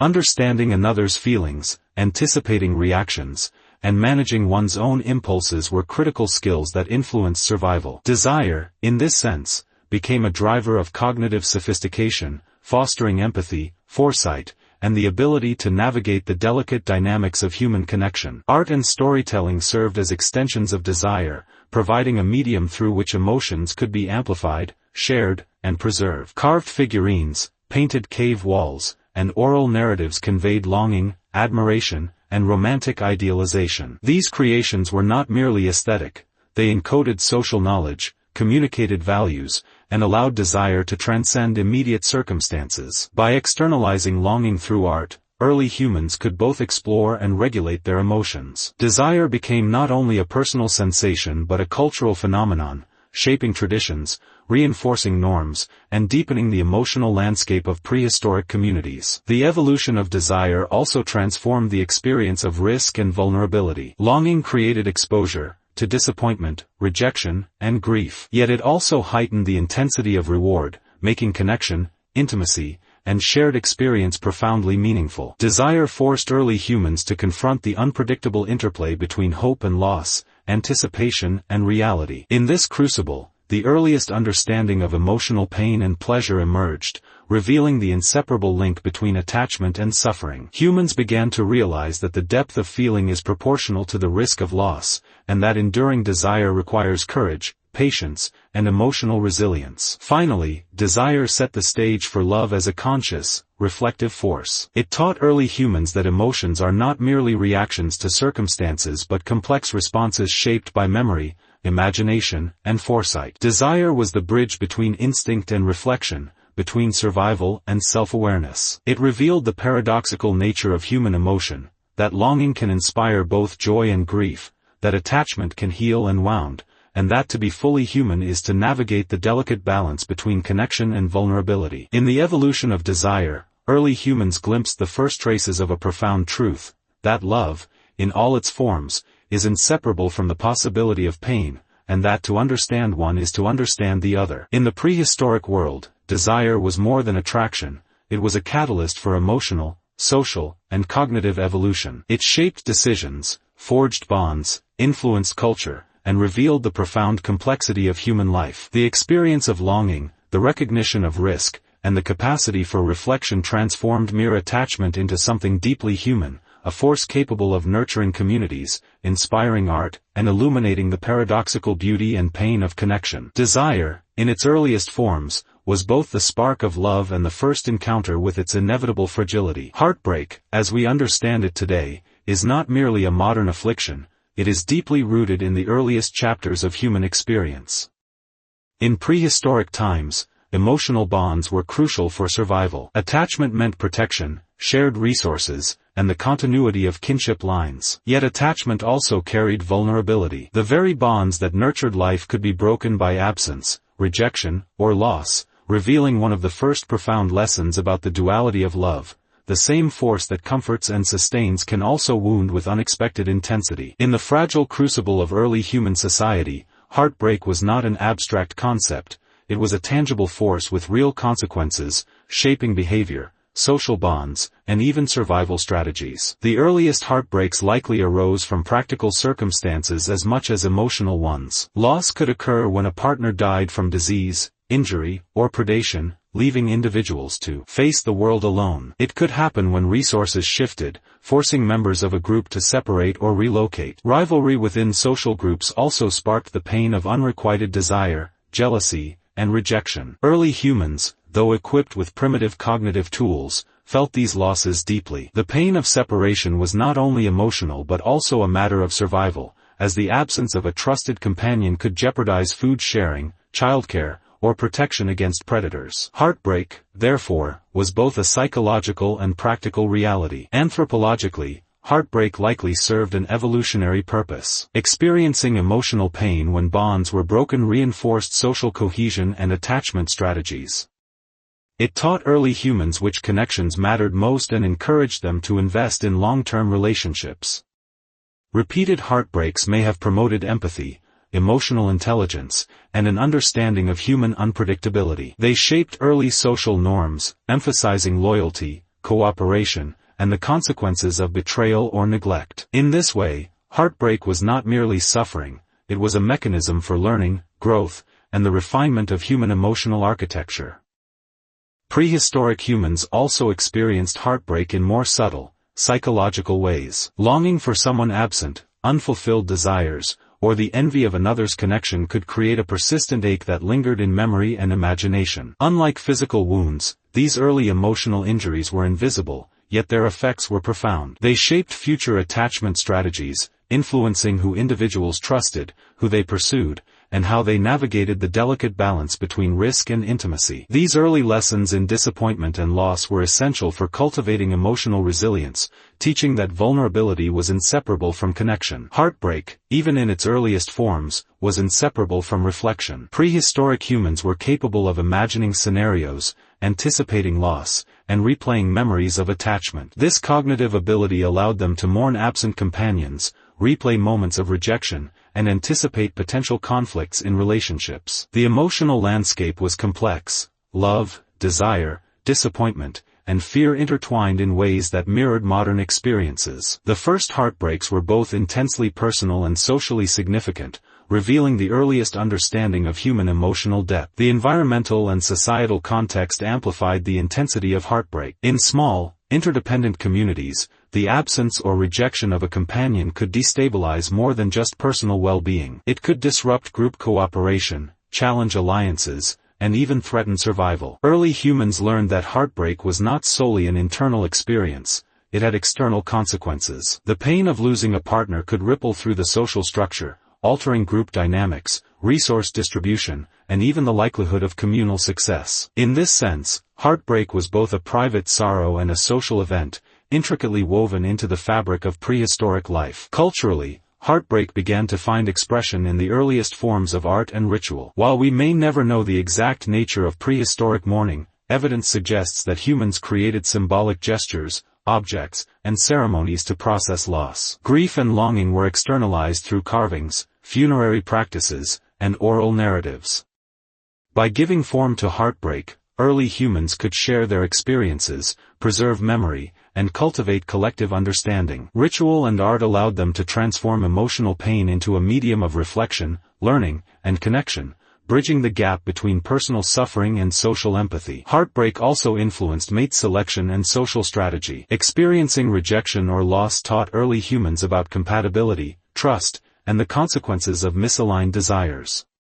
It encouraged reflection on personal behavior, communication, and the subtleties of attraction. In some cases, heartbreak may have inspired innovation, as individuals sought new ways to appeal to potential partners or to repair damaged bonds. The pain of separation acted as a guide, shaping behavior in ways that promoted both emotional maturity and social stability. In this way, heartbreak was a teacher, revealing the complexities of human relationships long before the emergence of formal social structures. Psychologically, heartbreak was inseparable from the development of self-awareness. Feeling the ache of separation required recognition of one's own desires and emotions, as well as the awareness that others possessed independent wills, intentions, and feelings.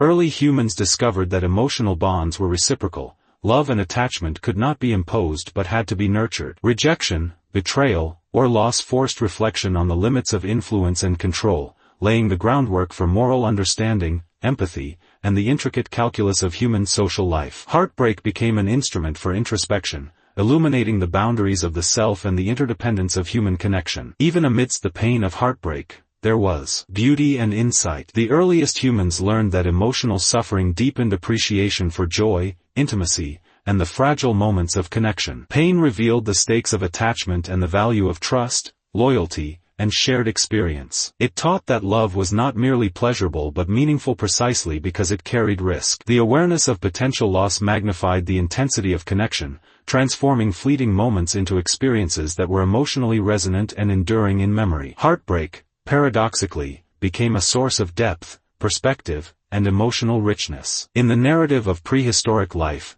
the first heartbreaks marked a critical turning point. They revealed the inherent tension of love, the interplay between desire and loss, attachment and vulnerability, joy and pain. These early emotional experiences shaped the trajectory of human development, influencing social structures, cultural expression, and individual psychology. They taught early humans to navigate the delicate balance of connection, to understand the fragility of bonds, and to cultivate resilience in the face of inevitable disappointment. Heartbreak was not simply an unfortunate byproduct of love, it was a fundamental element of its evolution. Ultimately, heartbreak in prehistoric times was a profound teacher. It revealed that the capacity to feel deeply carries risk, that emotional bonds are both sustaining and fragile, and that the experience of pain is inseparable from the experience of connection. These lessons were imprinted on the human psyche, guiding behavior, shaping culture, and preparing early humans for the complexities of emotional life. The first heartbreaks were, in essence, the first profound encounters with the paradox of love, its power to nourish, to inspire, and inevitably, to wound. Through this painful awareness, humans began to understand that love, in all its forms, is both a gift and a challenge, a force that defines the human experience and illuminates the delicate balance between joy and sorrow. Even in the earliest human communities, not all connections were welcomed. Some bonds were frowned upon, feared, or actively forbidden, constrained by social norms, survival pressures, or the delicate balance of group dynamics. In prehistoric life, where cooperation and mutual dependence were essential, certain relationships could threaten stability. Desire, however, has a curious defiance. It does not always heed practicality or rules. Forbidden bonds, whether romantic, familial, or otherwise transgressive, emerged as a source of profound tension, eliciting both deep longing and intense conflict. These connections illuminated the delicate interplay between instinct, emotion, and social order, teaching early humans that love, even in its most natural forms, could challenge the structures meant to sustain life. Forbidden bonds often arose from the very interdependence that defined early societies. In small, tightly knit groups, the choices of one individual could ripple outward, affecting the safety, cohesion, and survival of the collective. Romantic attachment, if misaligned with group interests, could provoke jealousy, rivalry, or ostracism. Familial boundaries, sacred taboos, and alliances dictated who could pair with whom, and breaking these conventions carried emotional and practical consequences.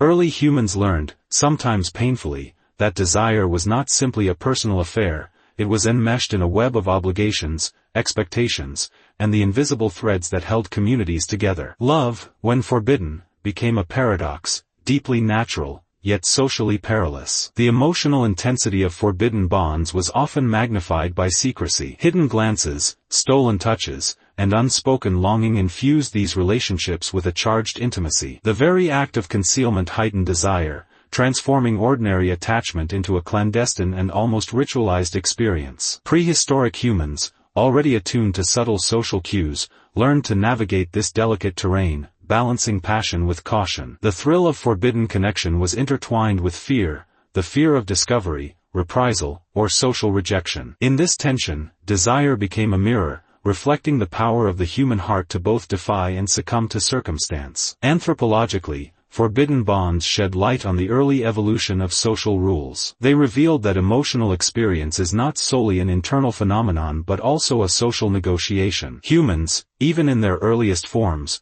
were aware that relationships carried consequences beyond immediate satisfaction. Jealousy, possessiveness, loyalty, and betrayal were not abstract concepts, they were lived realities shaping behavior, alliances, and group cohesion. Forbidden love tested these boundaries, demonstrating both the strength and fragility of social structures. In this sense, the bonds that defied convention illuminated the mechanisms that enforced order, revealing the invisible architecture of early human morality. The psychological complexity of forbidden bonds cannot be overstated. Desire for the unattainable or prohibited intensified awareness, sharpening emotional perception and memory. Humans in prehistoric societies quickly recognized the heightened stakes. These relationships were laden with risk, making each interaction profoundly consequential. Emotional pain was amplified, as discovery could bring shame, exile, or even death. Yet this risk also intensified the pleasure of connection, heightening attention, focus, and emotional engagement. Forbidden bonds revealed the paradoxical nature of desire. The closer a relationship approached danger, the more vivid and consuming its experience became. Forbidden bonds also shaped early human storytelling, ritual, and symbolism. Tales of illicit love, betrayal, and defiance may have circulated orally long before written records existed, encoding lessons about social limits, loyalty, and the consequences of transgression. Symbolic gestures, objects, hidden markings on the body, or secret carvings, likely represented these covert attachments. Through these acts, early humans externalized the invisible tension of forbidden bonds, transforming emotional turbulence into shared knowledge. Storytelling and symbolism became mechanisms not only for communication but for survival, teaching subsequent generations the nuanced dynamics of desire, risk, and social expectation. The environmental context of prehistoric life further complicated forbidden connections. Scarcity of resources, predator threats, and territorial disputes meant that any disruption in social cohesion carried immediate consequences. A bond formed against group norms could destabilize alliances, provoke conflict, or undermine cooperative strategies. In some cases, the consequences of defiance were harsh. Individuals risking forbidden attachment might face ostracism, relocation, or even violence. Yet, despite these dangers, humans continued to pursue connections that felt essential, revealing the deep evolutionary impulse to seek emotional fulfillment even in the face of existential risk. Forbidden bonds often illuminated the intersection of love and morality. Early humans learned that desire and ethical considerations were not always aligned. Attachment could feel instinctively right, yet socially wrong, creating internal conflict and moral tension. These experiences were formative, teaching early humans to weigh personal desire against communal responsibility. They laid the groundwork for complex moral reasoning, empathy, and the understanding that human relationships often involve negotiation between instinct and ethics. The first lessons in emotional responsibility were etched in the tension of forbidden love. The intensity of forbidden bonds shaped memory and cognition. The brain, ever attentive to threat and reward, recorded these experiences with vivid clarity. Stolen moments, whispered conversations, and narrowly avoided discovery left indelible impressions. Such relationships may have influenced early cultural expressions, memory techniques, and storytelling traditions, emphasizing caution, ingenuity, and emotional intelligence. Forbidden love, in its secrecy and intensity, became a crucible for human creativity, compelling individuals to navigate complex emotional landscapes and social hierarchies with subtlety and foresight. Even as forbidden bonds carried risk, they revealed the human capacity for resilience. Those who survived the consequences of defiance gained profound insights into the dynamics of trust, loyalty, and emotional negotiation. They learned the limits of secrecy, the consequences of exposure, and the necessity of discernment. These lessons, forged in tension and longing, strengthened social understanding and emotional sophistication. Forbidden love, paradoxically, became a training ground for navigating the broader world of human relationships, revealing both vulnerability and strength, desire and discretion. Philosophically, forbidden bonds speak to the eternal tension between human instinct and societal constraint. They illustrate that the experience of love is never merely personal,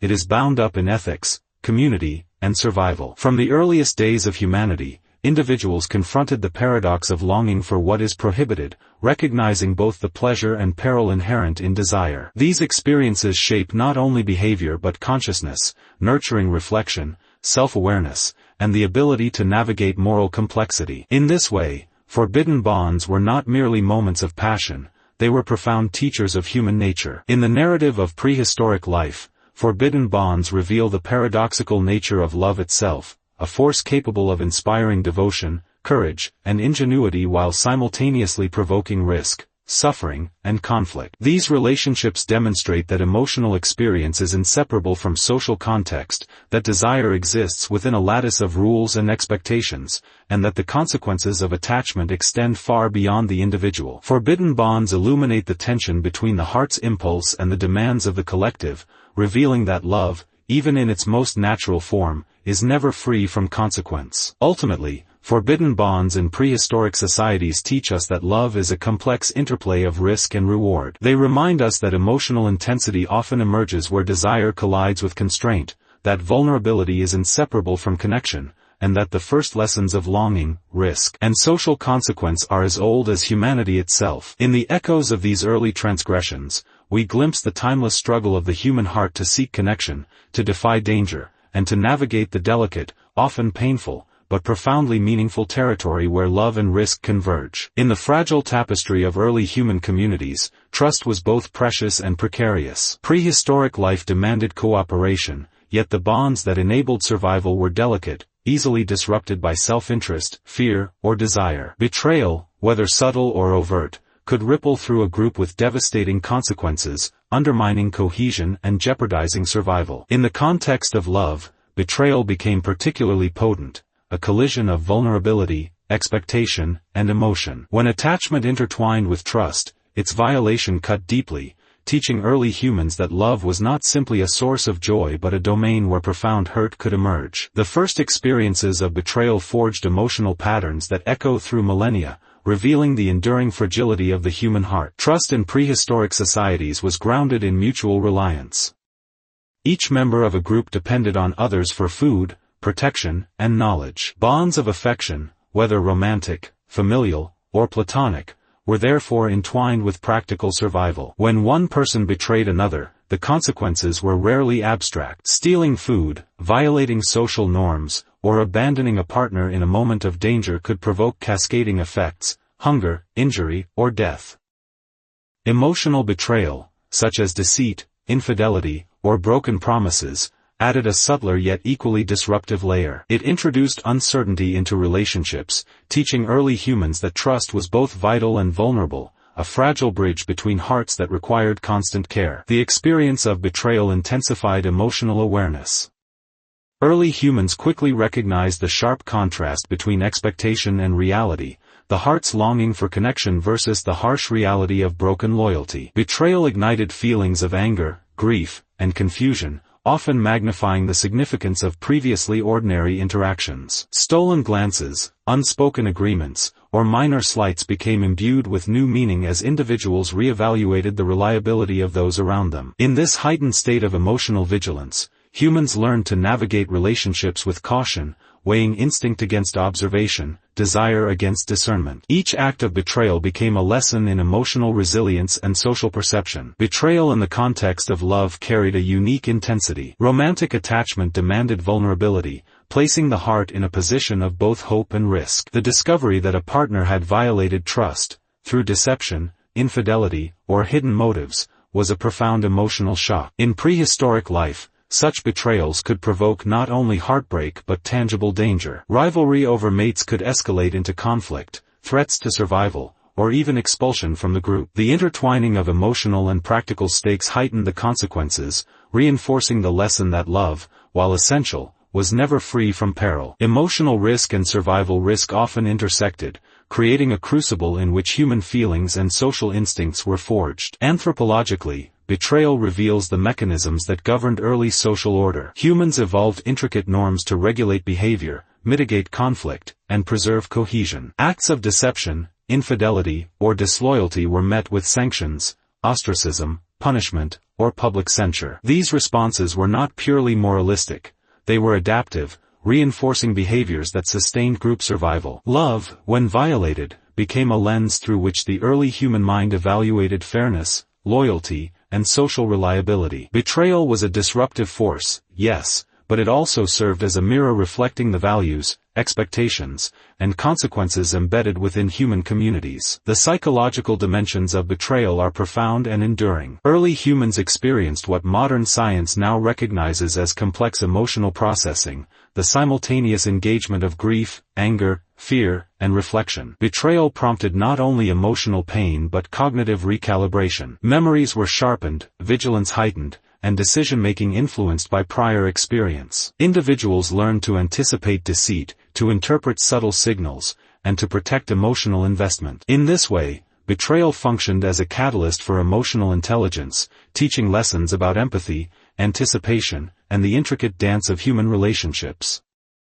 Betrayal also intersected with the theme of forbidden bonds explored earlier. Secret connections carried inherent risk. Discovery could result in humiliation, expulsion, or worse. When hidden relationships were revealed, the emotional fallout often included feelings of betrayal, as those outside the secret felt deceived or manipulated. Early humans were acutely sensitive to social perception, understanding that trust extended beyond the immediate dyad to the broader community. In this networked context, betrayal was rarely isolated. It was a social event with cascading emotional and practical consequences. Environmental pressures magnified the impact of betrayal. Prehistoric life was unforgiving. Scarcity of food, threat of predators, and territorial conflict meant that broken trust could have lethal outcomes. A partner who failed to share resources, protect offspring, or warn of danger could imperil not only individuals but entire family units. These high stakes ensured that acts of betrayal were memorable and emotionally charged, imprinting lessons that informed subsequent behavior. Early humans internalized these experiences, recognizing that trust was both a gift and a weapon, a fragile construct that required careful nurturing. Betrayal also shaped early human narratives, mythologies, and moral reflections. Tales of deceit, infidelity, and treachery likely circulated orally, encoding ethical lessons and practical advice. These stories, passed from generation to generation, conveyed not only caution but also insight into human nature, the capacity for duplicity, the vulnerability of attachment, and the consequences of violating trust. Symbolic acts, tokens of reconciliation, ritualized punishments, or cautionary carvings, externalized these experiences, transforming emotional upheaval into communal knowledge. Through narrative, betrayal became both a personal wound and a cultural lesson, bridging individual experience with collective wisdom. Philosophically, betrayal illuminates the delicate balance between desire and moral order. Love, trust, and loyalty are not abstract ideals. They exist within a web of expectation, responsibility, and consequence. Early humans confronted the painful reality that emotional bonds, even those formed with the deepest intention, could be broken. Betrayal revealed the limits of control, the vulnerability inherent in connection, and the paradoxical beauty of attachment, its power to elevate and its potential to wound. These experiences encouraged reflection, empathy, and a nuanced understanding of human behavior. Ultimately, betrayal and the fragility of trust reveal that love is inseparable from risk. Emotional attachment is a gamble. Joy and pain, hope and disappointment, connection and isolation coexist in every bond. Prehistoric humans learned that trust must be both cherished and guarded, that vulnerability carries consequence, and that emotional growth often arises from hardship. The first lessons of betrayal echo through the ages, informing human understanding of relationships, morality, and emotional complexity. In the shadow of broken trust, humans discovered resilience, insight, and the profound truth that love's beauty is inseparable from its capacity to hurt. In this way, betrayal is not merely an endpoint but a catalyst, a crucible in which the human heart learns its limits, its endurance, and its capacity for compassion. Prehistoric experiences of betrayal shaped not only individual lives but the evolution of social cognition, moral reflection, and narrative imagination. They remind us that the story of love is inseparable from the story of risk, and that even in the earliest chapters of human existence, the heart knew both ecstasy and agony, devotion and deception, connection and loss. In the quiet aftermath of betrayal and loss, early humans encountered an emotion that was as profound as it was inescapable: grief. Unlike fear or anger, grief was not a fleeting reaction to immediate danger. It was a slow, consuming awareness of absence,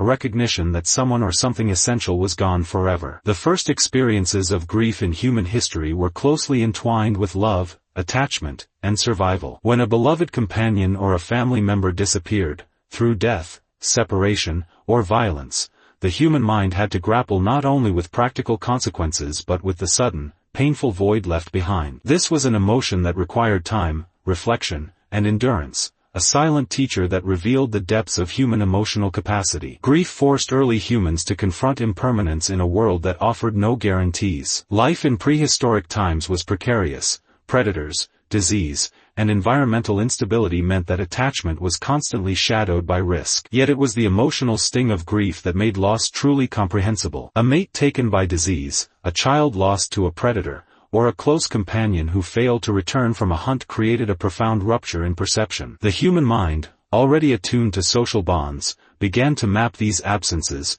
giving shape and significance to the emptiness left behind. Early humans were learning that attachment, though vital, was inherently vulnerable, and that grief was the natural response to this truth. Anthropologically, grief played a critical role in shaping communal behavior. Humans lived in social groups that depended on cooperation and mutual care, and the loss of an individual affected more than just the immediate family. Grief could mobilize empathy, drawing others to provide comfort, support, or practical assistance. Rituals of mourning likely began as responses to shared sorrow, uniting communities through collective recognition of absence and respect for the departed. These early expressions of grief fostered cohesion, teaching that emotional vulnerability could strengthen rather than weaken social bonds. Mourning was not simply an individual experience, it was a communal practice, an acknowledgement that humans thrived through both attachment and collective care. The emotional dimensions of grief are intricate and layered. Early humans did not experience loss as a single, uniform sensation. Grief encompassed sorrow, nostalgia, confusion, and sometimes anger. It could manifest as silence, restless movement, or intense lamentation. The mind revisited memories of the lost individual,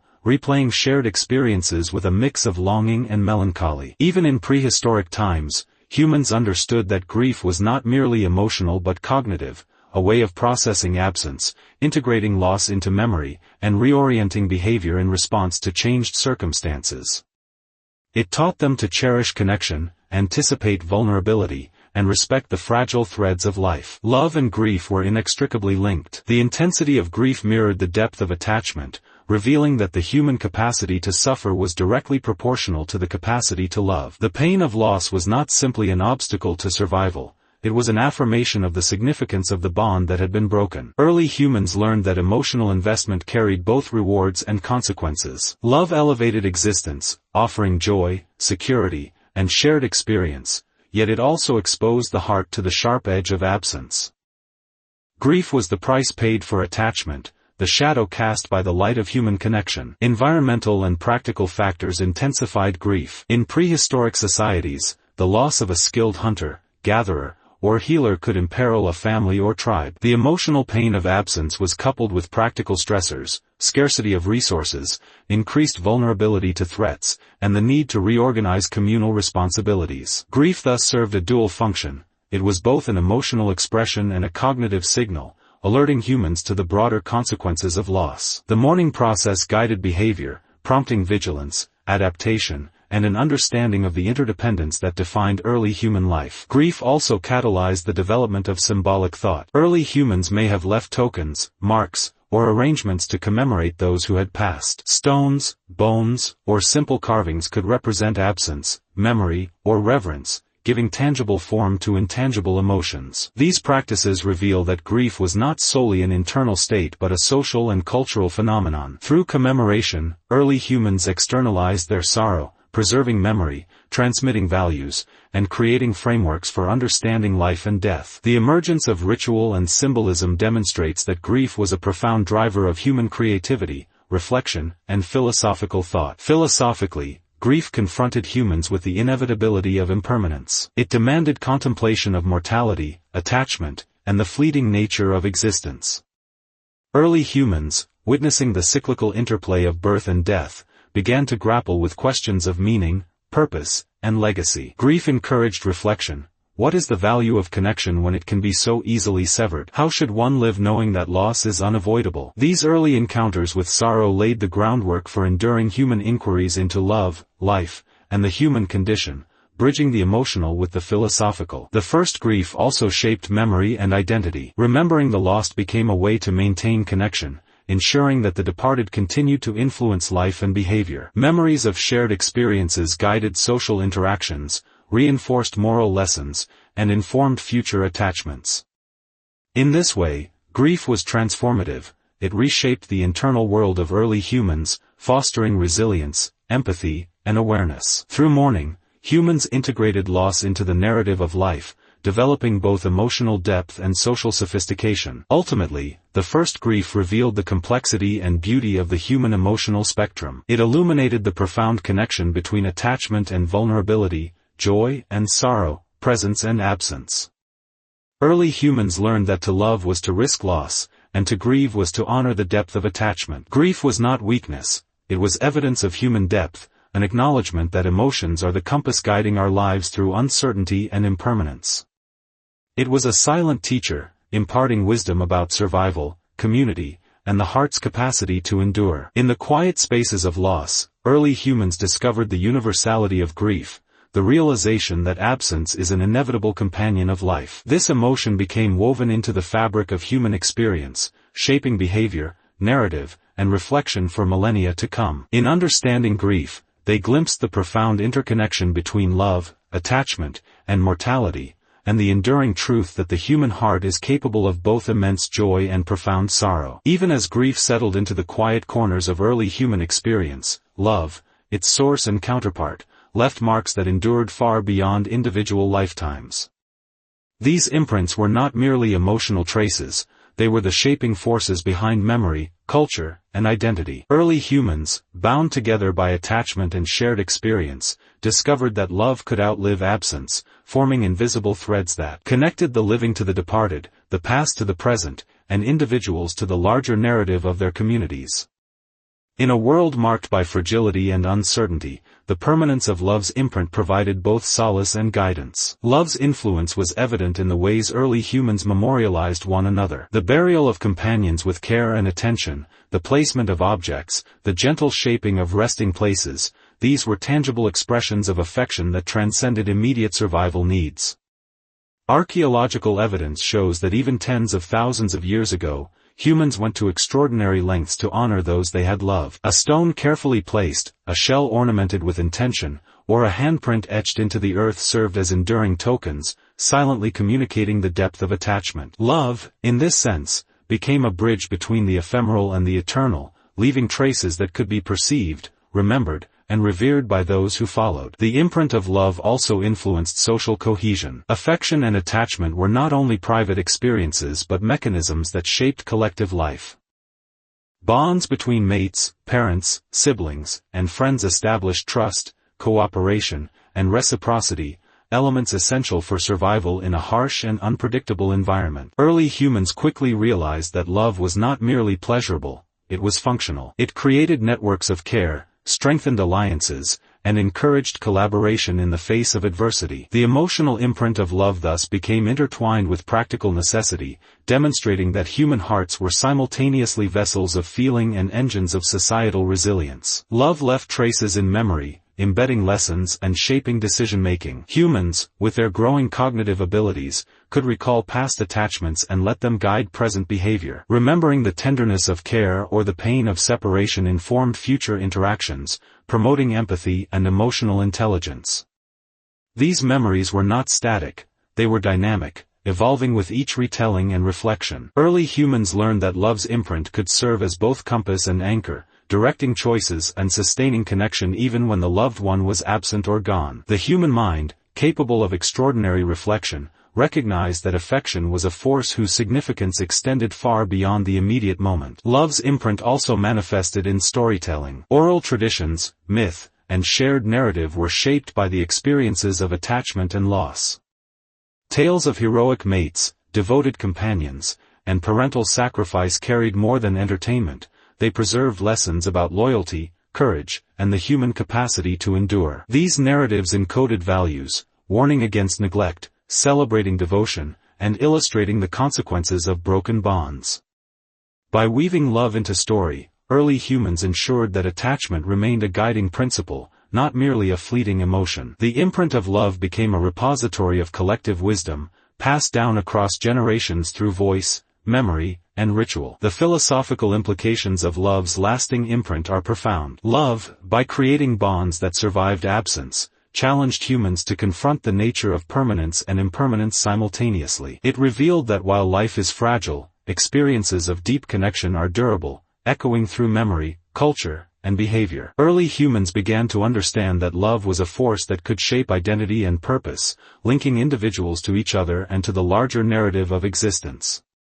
It was a reminder that, even in a world governed by death, attachment could endure, providing continuity amidst change and chaos. Love's imprint also shaped innovation and creativity. The desire to honor those we care for, through art, music, or ritual, fostered imaginative and symbolic thought. Stones, pigments, carvings, and patterns became mediums through which affection was made tangible, visible, and lasting. In this way, love was a driver of cultural evolution. By investing emotion into objects, humans transformed ephemeral feelings into enduring artifacts, creating a dialogue between the inner life of the heart and the material world. Every carefully arranged grave, every painted symbol, and every crafted ornament bore witness to the persistent shaping power of attachment. Even in practical survival, the imprint of love was evident. Strong bonds encouraged vigilance, teaching humans to protect, nurture, and sustain one another. Affection and attachment motivated cooperative hunting, shared childcare,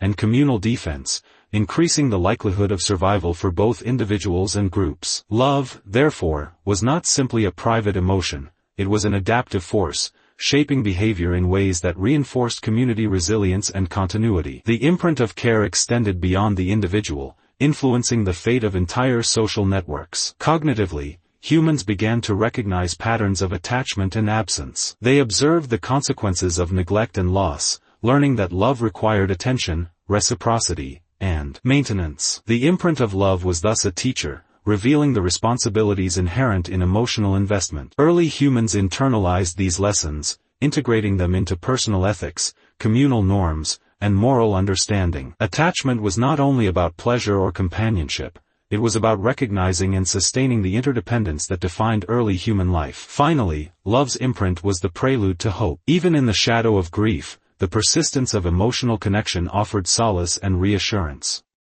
Early humans discovered that love did not vanish with death, distance, or misfortune, it persisted in memory, behavior, and cultural expression. This enduring quality allowed humans to navigate a world of uncertainty, finding meaning in connection, continuity in care, and purpose in attachment. Love's imprint, indelible and transformative, revealed that humans were capable of holding both joy and sorrow, presence and absence, in a delicate, profound equilibrium.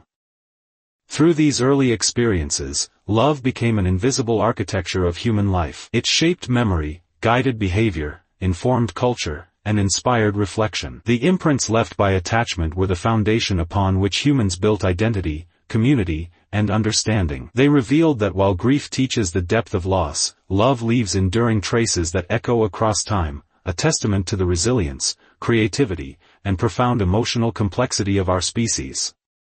In every memory recalled, every story told, and every ritual performed, the first humans discovered that love, though vulnerable, could transcend the limits of the temporal world, leaving marks that endure far longer than the fleeting span of a single life. While love left enduring marks, so too did its counterpart, tension, rivalry, and the silent spaces that separated human hearts. The shadows between us were not merely absences, they were forces in their own right, shaping behavior, communities, and even survival. In prehistoric times, early humans discovered that the bonds of attachment could just as easily fracture as they could endure. These fractures, born of jealousy, fear, competition, or misunderstanding, exposed the delicate balance of emotional life and illuminated the subtle complexity of the human psyche. The shadows between humans often emerged from scarcity. In a world where resources were unpredictable and survival precarious, competition for food, shelter, and mates could strain even the closest bonds. A shared attachment could turn frail under pressure, revealing the tension inherent in emotional investment. Anthropological evidence suggests that early communities experienced these dynamics acutely. Disputes over territory, hunting rights, or leadership roles were often entangled with the undercurrents of attachment and rivalry. Love and conflict existed on a spectrum, intertwined in ways that shaped not only relationships but the very structure of social groups. These early experiences illuminated the psychological dimensions of tension. Humans began to recognize patterns of desire, envy, and resentment within themselves and others. The shadows between individuals were not solely external, they existed within, a reflection of internal conflict and the constant negotiation between instinct and reflection. Early humans, endowed with growing cognitive capacities, could anticipate responses, imagine potential outcomes, and weigh consequences. In this sense, the shadows between us were as instructive as moments of connection, teaching lessons about boundaries, empathy, and the complexity of attachment. Jealousy and rivalry, for instance, were not merely destructive, they were catalysts for growth and self-awareness. When early humans experienced the pain of exclusion or witnessed the success of others, these emotions demanded reflection. They forced communities to develop norms, rules, and rituals to manage tension. From mediating disputes to establishing leadership hierarchies, the shadows between humans became an engine of social evolution. In learning to navigate conflict, early humans refined their emotional intelligence, discovering that the capacity to endure separation, loss, or rivalry was as vital as the capacity to love. The shadows also found expression in ritual and story. Tales of betrayal, unrequited attachment, and social tension were told alongside those of devotion and loyalty. Oral traditions preserved lessons about the consequences of envy, neglect, and aggression, offering guidance on how to maintain harmony while acknowledging human imperfection. These stories created a shared language for navigating the complexities of attachment, encoding strategies for coexistence and emotional survival. By giving voice to tension, early humans transformed shadowed spaces into opportunities for reflection and understanding. Conflict, however, was not always visible or violent. The shadows often manifested subtly, in silence, in absence, or in the quiet withdrawal of a companion. These invisible rifts could influence behavior as profoundly as overt disputes. An unspoken resentment, a moment of mistrust, or the distance between once close individuals shaped the rhythm of daily life. Humans quickly learned to read these cues, adapting their actions to maintain alliances or protect themselves from unseen emotional fractures. In this way, the shadows between us were not only a source of pain but a teacher of perceptiveness and prudence. The natural environment amplified these shadows. In landscapes of scarcity or danger, tension could escalate rapidly. Predators, harsh climates, and unpredictable food sources heightened stress and revealed the fragility of human attachment. A group's cohesion was constantly tested, and those who navigated the shadows skillfully were more likely to survive and propagate. Emotional acuity, therefore, became a survival trait, linking psychological insight with practical resilience. Love and tension were inseparable elements of human life, each defining and shaping the other against the backdrop of a challenging world. Philosophically, the shadows between us invite reflection on the nature of presence and absence. Early humans experienced firsthand the duality of attachment, the joy of connection and the pain of separation. These experiences underscored the inherent vulnerability of caring, demonstrating that the closer one came to another, the deeper the potential wound. Yet it was precisely this tension that lent life its richness and depth. Shadows reminded humans that existence is defined by contrasts, light by dark, joy by sorrow, connection by distance.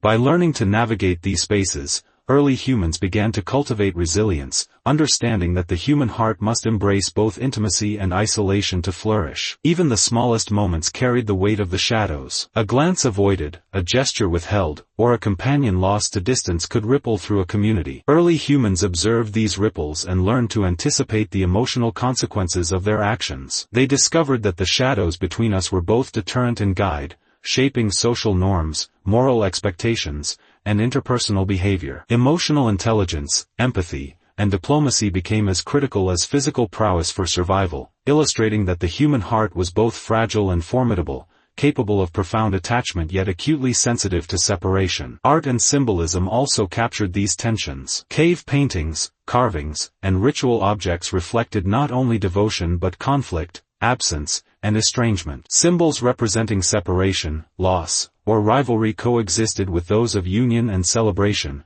forming a visual language of the human emotional spectrum. By embedding shadows into cultural expression, early humans acknowledged their complexity and created mechanisms for processing, communicating, and understanding the darker dimensions of attachment. The shadows were not to be avoided, they were to be recognized, interpreted, and integrated. Ultimately, the shadows between us served a vital function. They revealed the cost of attachment and the depth of its value. Without tension, jealousy, or absence, love would lose its poignancy. Humans discovered that emotional fragility highlighted strength, that longing amplified joy, and that distance deepened the resonance of connection. The shadows taught balance, guiding behavior, shaping communities, and fostering reflection. They were the negative space of human experience, giving form to the positive, structure to the ephemeral, and meaning to both connection and separation. By observing, reflecting, and responding to these shadows, early humans began to cultivate wisdom. They recognized that relationships required care, attention, and negotiation. They learned that grief, jealousy, and distance were natural consequences of attachment,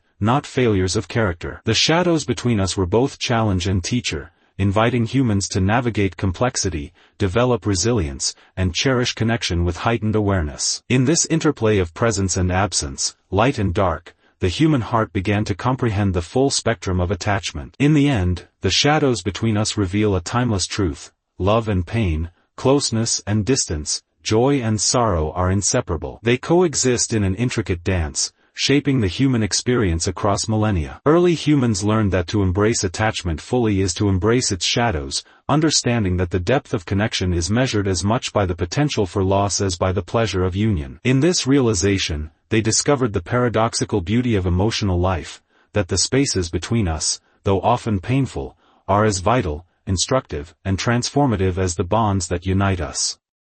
Trust is perhaps the most delicate thread in the tapestry of human connection. In the earliest communities, it was a currency more precious than food, fire, or shelter. To trust another human being was to expose oneself to both profound reward and potential devastation. Early humans quickly learned that trust could unite a group, strengthen bonds, and ensure survival, or, if broken, it could shatter relationships, unravel social cohesion, and leave individuals vulnerable in a dangerous world. This duality made trust both a gift and a burden, a fragile treasure that required careful cultivation, awareness, and courage. In small bands of hunter-gatherers, trust was often tested daily. Dependence on one another for hunting, foraging, and protection created natural opportunities for betrayal, miscommunication, or neglect. A shared hunt demanded coordination and faith that each participant would honor their role. A failure, whether accidental or intentional, could mean hunger, injury, or death. Anthropological evidence from fossilized remains and archaeological sites suggests that early humans observed these dynamics with acute sensitivity. Those who earned the trust of others were more likely to thrive and reproduce, while those who violated trust faced exclusion, retribution, or even ostracism. Trust, however, was never purely transactional. It was deeply emotional, entwined with attachment, loyalty, and empathy. Early humans learned to recognize subtle cues, gestures of reassurance, shared laughter, eye contact, and other expressions that signaled reliability. These small but profound indicators fostered connection and reduced uncertainty, allowing individuals to invest in relationships without constant fear. In essence, trust was both an emotional scaffold and a survival mechanism, anchoring social cohesion while nurturing the capacity for vulnerability and intimacy. The fragility of trust became evident in moments of scarcity or danger. When food was scarce, when a predator lurked, or when environmental pressures mounted, the stability of trust was tested. Would a companion share the last morsel, warn of approaching danger, or remain loyal under threat? These pressures revealed that trust was not an abstract concept, it was a lived, active negotiation, a constant balance between self-interest and the welfare of others. Those who navigated this balance skillfully were often the linchpins of their communities, capable of fostering alliances, resolving conflict, and strengthening collective resilience. Yet trust was not merely about survival, it was foundational to emotional life. To love, to form lasting attachments, and to experience the joys of intimacy required a willingness to take risks. Early humans discovered that vulnerability and trust were inseparable. By entrusting oneself to another, by revealing one's desires, fears, or weaknesses, humans opened themselves to profound experiences of connection, but also to potential betrayal. This paradox, where the very act that could yield the deepest reward also carried the highest risk, shaped the emotional sophistication of early humans. They began to understand that trust, though fragile, was indispensable to meaningful life. Betrayal, when it occurred, left indelible marks. Archaeological and anthropological records suggest that acts of deception, exclusion, or aggression were remembered and often responded to with caution or retaliation. Early humans exhibited behaviors indicating a capacity for long-term memory, social learning, and moral evaluation. They were capable of assessing the reliability of companions, adjusting behavior in response to breaches of trust, and establishing norms to mitigate future risks. In this way, the fragility of trust drove the evolution of social intelligence, moral reasoning, and the mechanisms that underpin human cooperation today. Trust also operated at the collective level, shaping entire communities and cultures. Rituals, shared practices, and communal norms served to formalize trust, making it observable, verifiable, and enforceable. By participating in these rituals, whether cooperative hunting, communal feasting, or ceremonial exchanges, early humans demonstrated their reliability to the group. Trust became codified, embedded in social contracts and cultural expectations, allowing groups to function more efficiently while providing individuals with reassurance that their vulnerability would not be exploited. Philosophically, trust represents a conscious embrace of uncertainty. To trust is to acknowledge the possibility of harm while committing oneself to connection. Early humans faced this choice daily, balancing self-preservation with the desire for companionship and collaboration. Trust was thus a reflection of courage as much as wisdom. It required insight into both human nature and one's own limits,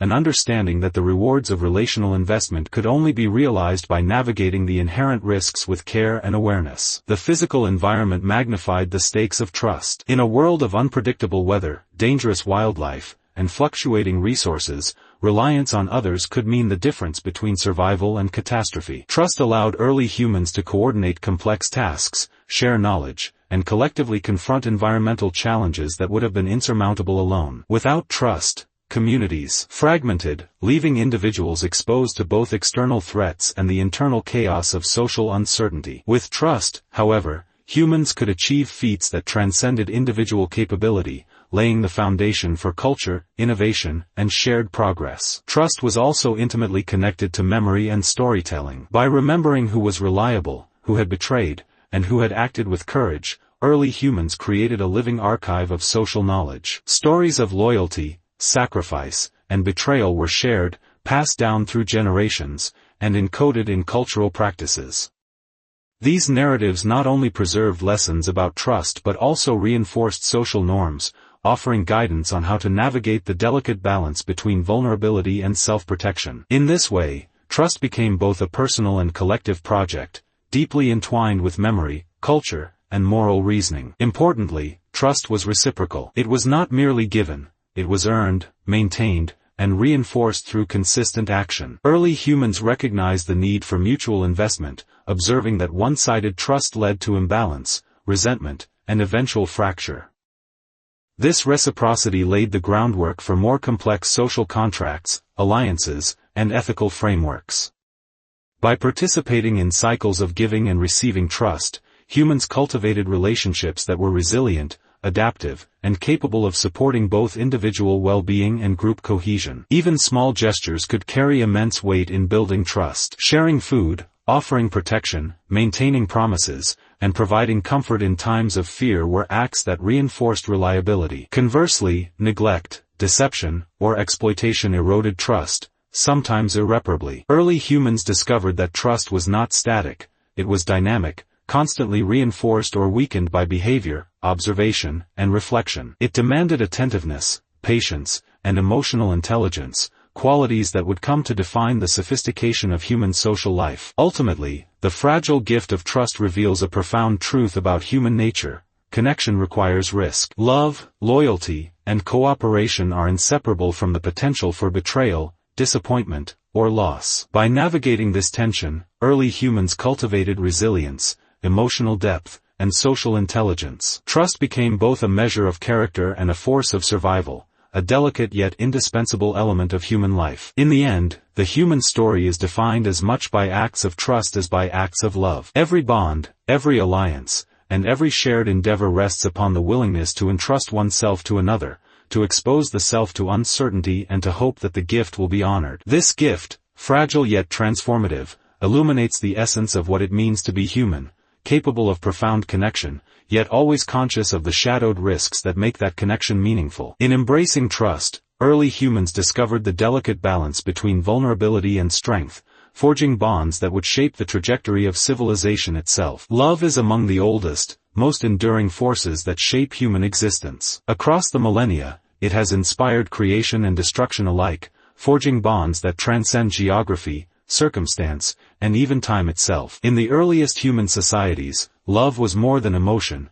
it was a vital force for survival. Romantic attachment, familial devotion, and communal affection all played roles in strengthening social cohesion, ensuring reproduction, and fostering resilience in the face of environmental and existential challenges. The echoes of these early experiences reverberate across the ages, shaping not only the biology of attraction but also the cultural and emotional landscapes of civilizations to come. In the intimate world of early humans, love was often intertwined with practical necessity. Pair bonds offered stability, mutual care, and protection for offspring, creating conditions in which children could survive to adulthood. Anthropological evidence suggests that humans evolved to form long-term attachments, relying on cooperative parenting and shared labor to navigate the demands of harsh and unpredictable environments. Yet even within these functional arrangements, love introduced complexity. Emotional bonds could inspire extraordinary loyalty and generosity, but they also carried the risk of jealousy, rivalry, and heartbreak. These dualities shaped the psychological depth of early humans, encouraging reflection, empathy, and negotiation within the dynamics of intimate relationships. Love was also a powerful social glue. Beyond the nuclear unit of the family, affection and devotion extended to larger networks of kin and community. Acts of care, nurturance, and support reinforced group cohesion and established norms of reciprocity. Early humans discovered that love, in its various forms, was not solely a private sentiment but a collective resource that could stabilize societies and foster cooperation. Trust and love were intertwined. The capacity to love required a willingness to trust, and the strength of communal bonds depended on the integrity of those emotional investments. Romantic love, in particular, became a crucible for understanding human emotion. Shared intimacy, sexual attraction, and partnership were entwined with deep neurological and hormonal mechanisms, linking affection to survival instincts.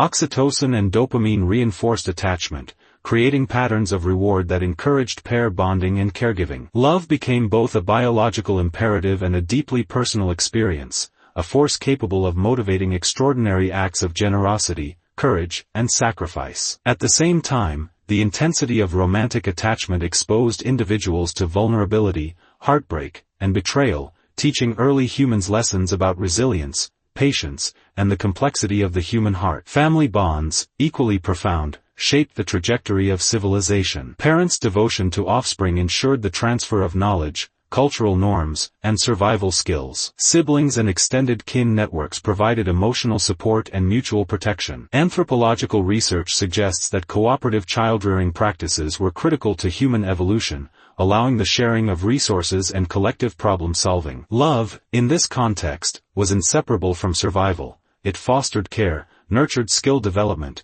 and provided the emotional scaffolding upon which civilizations could be built. The echoes of love extend beyond biology and survival into the realm of storytelling and myth. Early humans expressed attachment, longing, and devotion through narrative, ritual, and art. Cave paintings, carvings, songs, and myths reveal that love was celebrated, mourned, and revered. These stories transmitted moral and emotional lessons, guiding social behavior and offering models for navigating the complexities of human affection. Love was encoded in culture, preserved across generations, and imbued with symbolic meaning that transcended the immediate circumstances of daily life. Love's transformative power is evident in its ability to inspire sacrifice and courage. Historical accounts and archaeological evidence indicate that individuals often risked life, resources, or status for the sake of loved ones. Whether defending kin from predators, providing sustenance during scarcity, or protecting a partner from harm, acts motivated by love reinforced the centrality of attachment in early human societies. These behaviors strengthened social bonds, reinforced norms of reciprocity, and created a legacy of interdependence that would shape the structure of human communities for millennia. Even fleeting connections left lasting impressions. Encounters between strangers, moments of shared tenderness, and ephemeral attractions carried the potential to alter trajectories, build alliances, and seed new lineages. Love was never static, it evolved, adapted, and manifested in countless forms. Its persistence across generations underscores its fundamental role in human life. The emotional architecture of early humans, shaped by attachment and devotion, laid the groundwork for literature, art, philosophy, and culture. In essence, love became both a biological imperative and a cultural cornerstone. The duality of love, its capacity to heal and to wound, also fostered emotional intelligence. Early humans learned to navigate jealousy, manage desire, and cultivate empathy. They discovered that love required attention, respect, and ethical consideration. Unchecked passion could fracture bonds and destabilize communities, whereas mindful affection strengthened ties and enhanced collective resilience. In this way, love was a teacher, imparting lessons about balance, patience, and the interdependence of human hearts. Love's echo through time is evident in the rituals and traditions of early societies. Courtship, marriage, and communal ceremonies served to formalize attachments, making public declarations of commitment that reinforced social cohesion. Storytelling, poetry, and music immortalized romantic and familial devotion, embedding love into the moral and cultural fabric of human life. These practices ensured that attachment was recognized, celebrated, and guided by shared norms, allowing societies to thrive while safeguarding the emotional well-being of their members. Furthermore, love catalyzed creativity. The desire to impress, to honor, and to connect inspired early humans to innovate, to craft, and to communicate in increasingly sophisticated ways. Artistic expression became an extension of affection, a means to convey emotions too complex for simple words. Carvings, paintings, and songs served as both personal declarations and social instruments, reinforcing bonds and transmitting values across time and space. In this sense, love was both muse and architect, shaping not only individual lives but the trajectory of human culture itself. Ultimately, love's enduring significance lies in its paradoxical nature. It is at once intensely personal and profoundly social, biologically driven, yet culturally constructed, fragile, yet transformative. To love is to embrace vulnerability, to risk loss and betrayal, and to invest in connections that may outlast one's own lifetime. Early humans recognized this duality, and through their experiences they honed the emotional and social capacities that define humanity. Through millennia, love has continued to echo, shaping not only our biology but our art, morality, and understanding of self and other. It remains a force that binds communities, inspires creation, and fuels the human quest for meaning. The echoes of love are not merely remnants of the past, they are living currents, flowing through every act of care, every expression of devotion, and every bond we form. In honoring these echoes, we connect not only with those who came before but with the profound continuity of human experience itself. In embracing love, early humans discovered the essence of connection, the depth of commitment, and the beauty of shared existence. Love is the force that carries memory, shapes culture, and sustains life. Its echoes through time remind us that, even in the face of uncertainty, scarcity, and mortality, the human heart seeks, finds, and celebrates attachment. Love, in all its forms, remains the echo that links past, present, and future, a timeless testament to the enduring power of human connection.